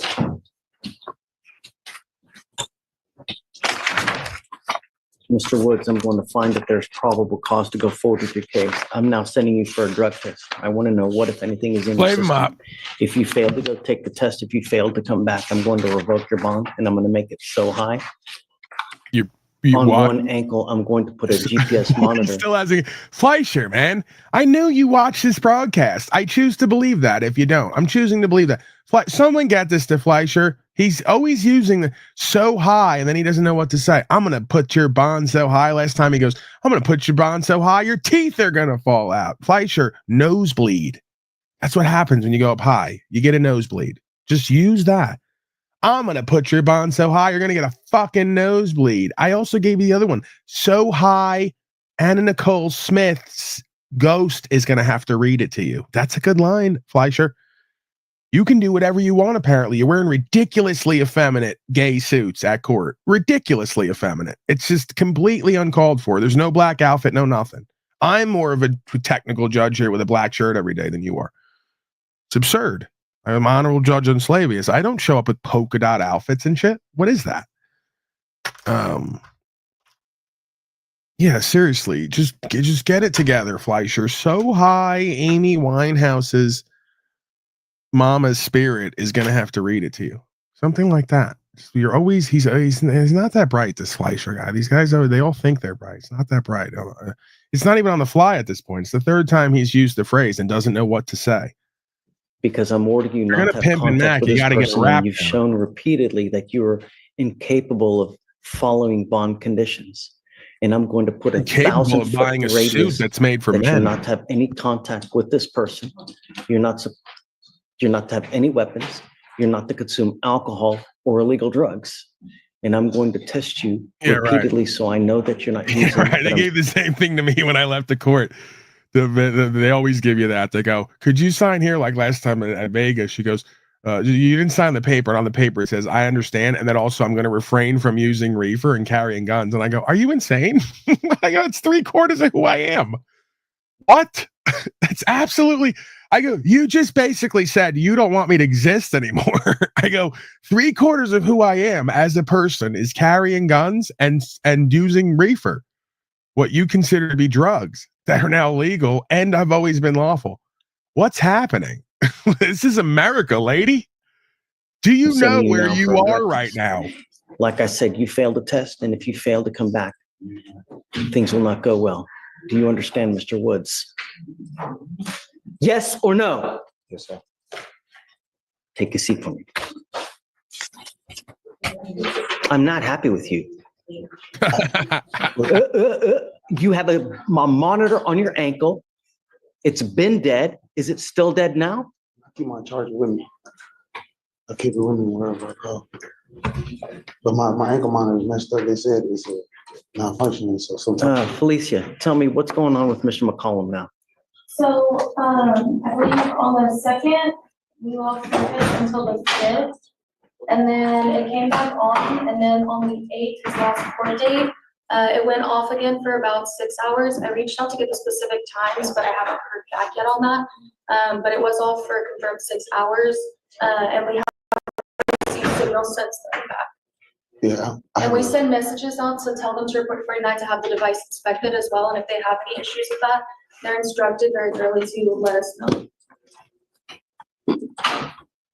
Yeah, I keep my charger with me. I think it's something wrong with my thing because the thing got off and it gets wet when I get in the shower.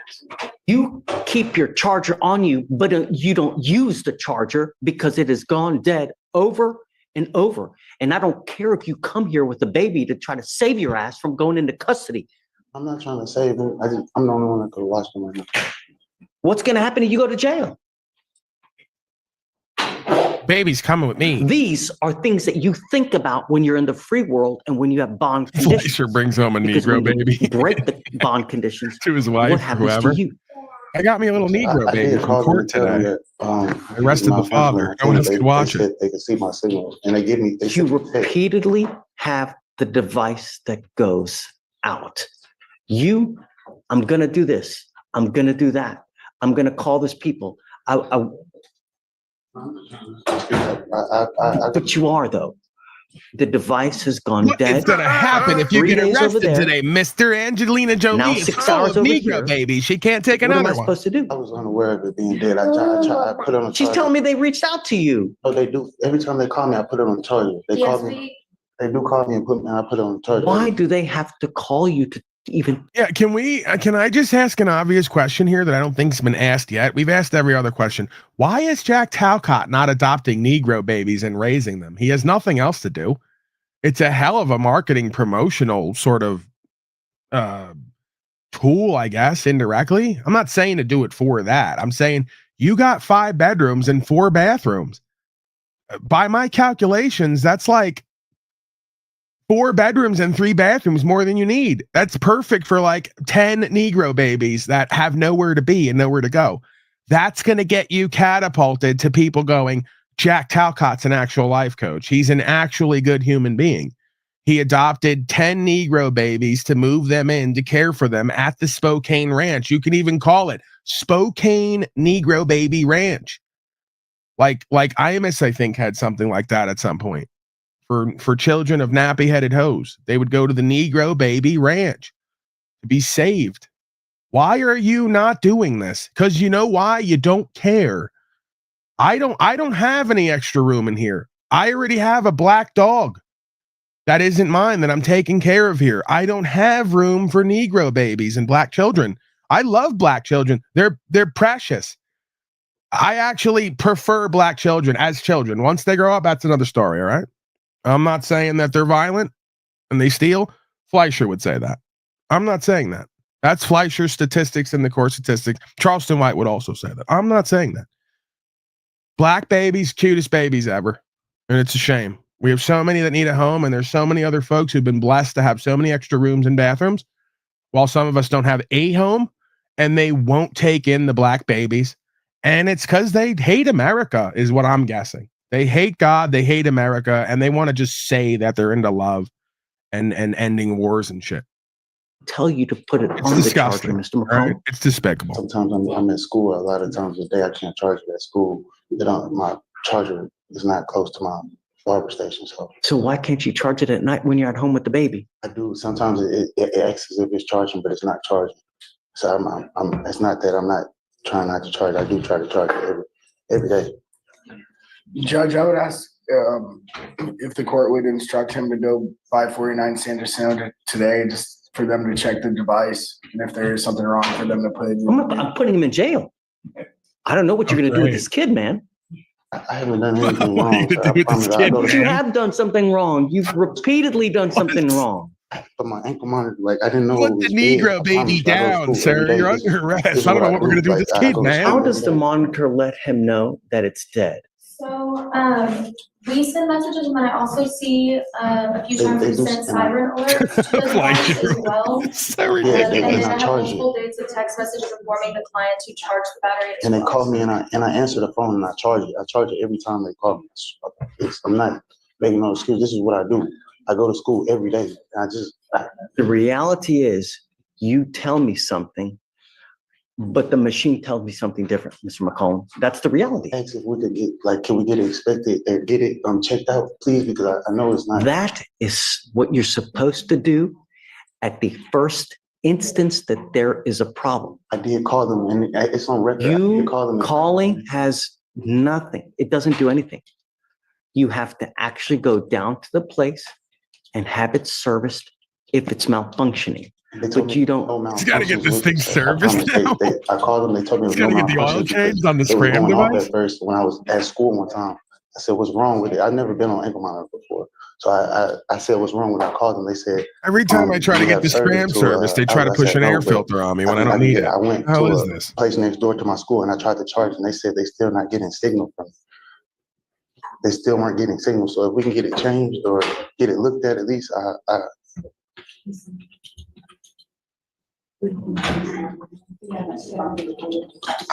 Judge, I would ask if he could get a new device, if we could reset this a week, and if Here's what we're going to do. I'm now sending you for a drug and alcohol test. I want to know what, if anything, is in your system. Sir. Do you understand? Sir. You were to come back tomorrow. Don't come with a baby. Do you understand me? Sir. Don't come back here with the baby. Because if you're here and I put you in custody for one reason or the other, I will call CPS. Do you understand? Sir. But here, whoever you are, I don't care who you are, we will hold you accountable. And if you continue to piss on my leg and tell me it's raining, there will be issues. Do you understand? I will not entertain you telling me I got to do this, I got to do that, and I function this. They reach out to you ad nauseum to tell you that there are issues, and you coming here and telling me, well, I don't know about this, I don't know. It's disingenuous. You should make one. You should make one. You should make one with DeCastro at court and him holding Brian from High Impact as the baby. Like this, like DeCastro's this black guy, and he's holding Brian from High Impact as the baby. And Fleischer's telling him, you leave the High Impact baby at home tomorrow when you come back to this court. How dare you? Nice, we get it. Ankle monitor looked just go to 49. Where is that? 49 Sanderson. First thing is first, I'm sending you for a drug and alcohol test. And then I will give you the benefit of the doubt right after. Have you go to this place to see if there actually is something wrong. You will be back here tomorrow. Understand? Hey, honey. Judge, they will, do you have someone else to watch the baby because they want to child? I'm going to take a drug test today. Yeah, I can tell you, man. But they won't allow them to with the child. I can wait outside until somebody comes. Do you have someone here with you today? No, sir. But I'll just wait outside the address until I can get somebody to come. Do that. All right. All right. Judge. See you, Mr. McCollum. We'll see you tomorrow. All right, that's it, folks. I'm calling it. Enough fun and games. Get back to your lives. Do something productive today. Have an accountable, responsible conversation with self and other selves. And do the next right thing. Surrender the rest. You know the thing, right? You know the deal. Everyone knows what they need to be doing in this life. The rest is extras.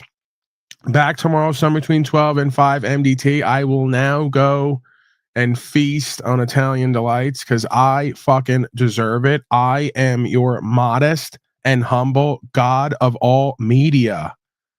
Okay? And I'm leaving now. Say goodnight to the bad guy. Paul Unconvinced on the way out.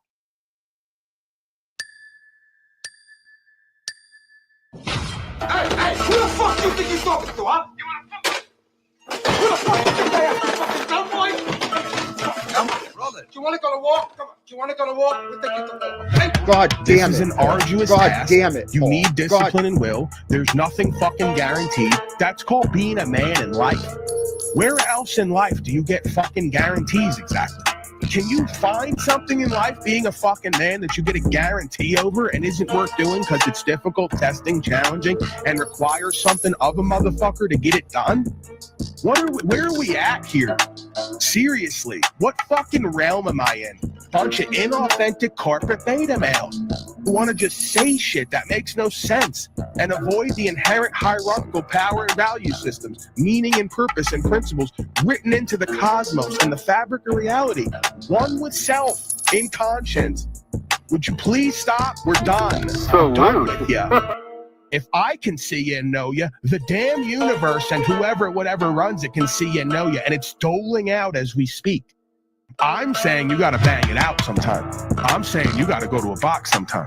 I'm saying you got to put some shit on record and surrender in faith and not know where it's going to end up. That's the whole point of doing what I do, because nothing is guaranteed. It's called cosmic gambling, you bitch ass motherfucker, and you wouldn't know nothing about it because fortune favors the bold, and you're not fortunate.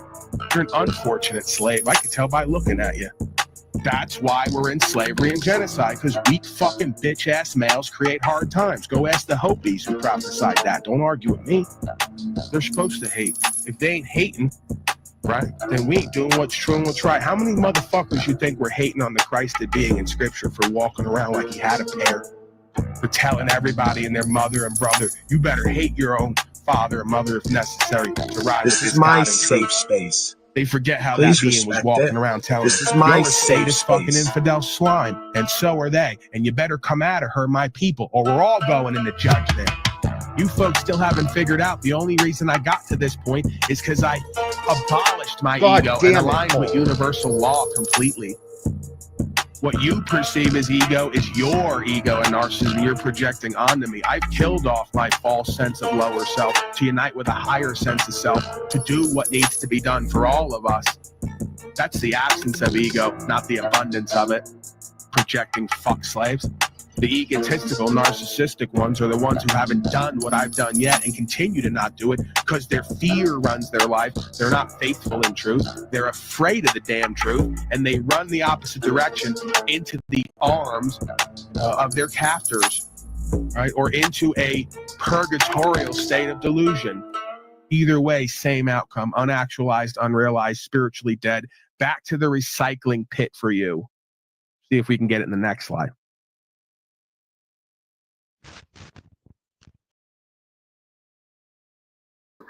God of all media.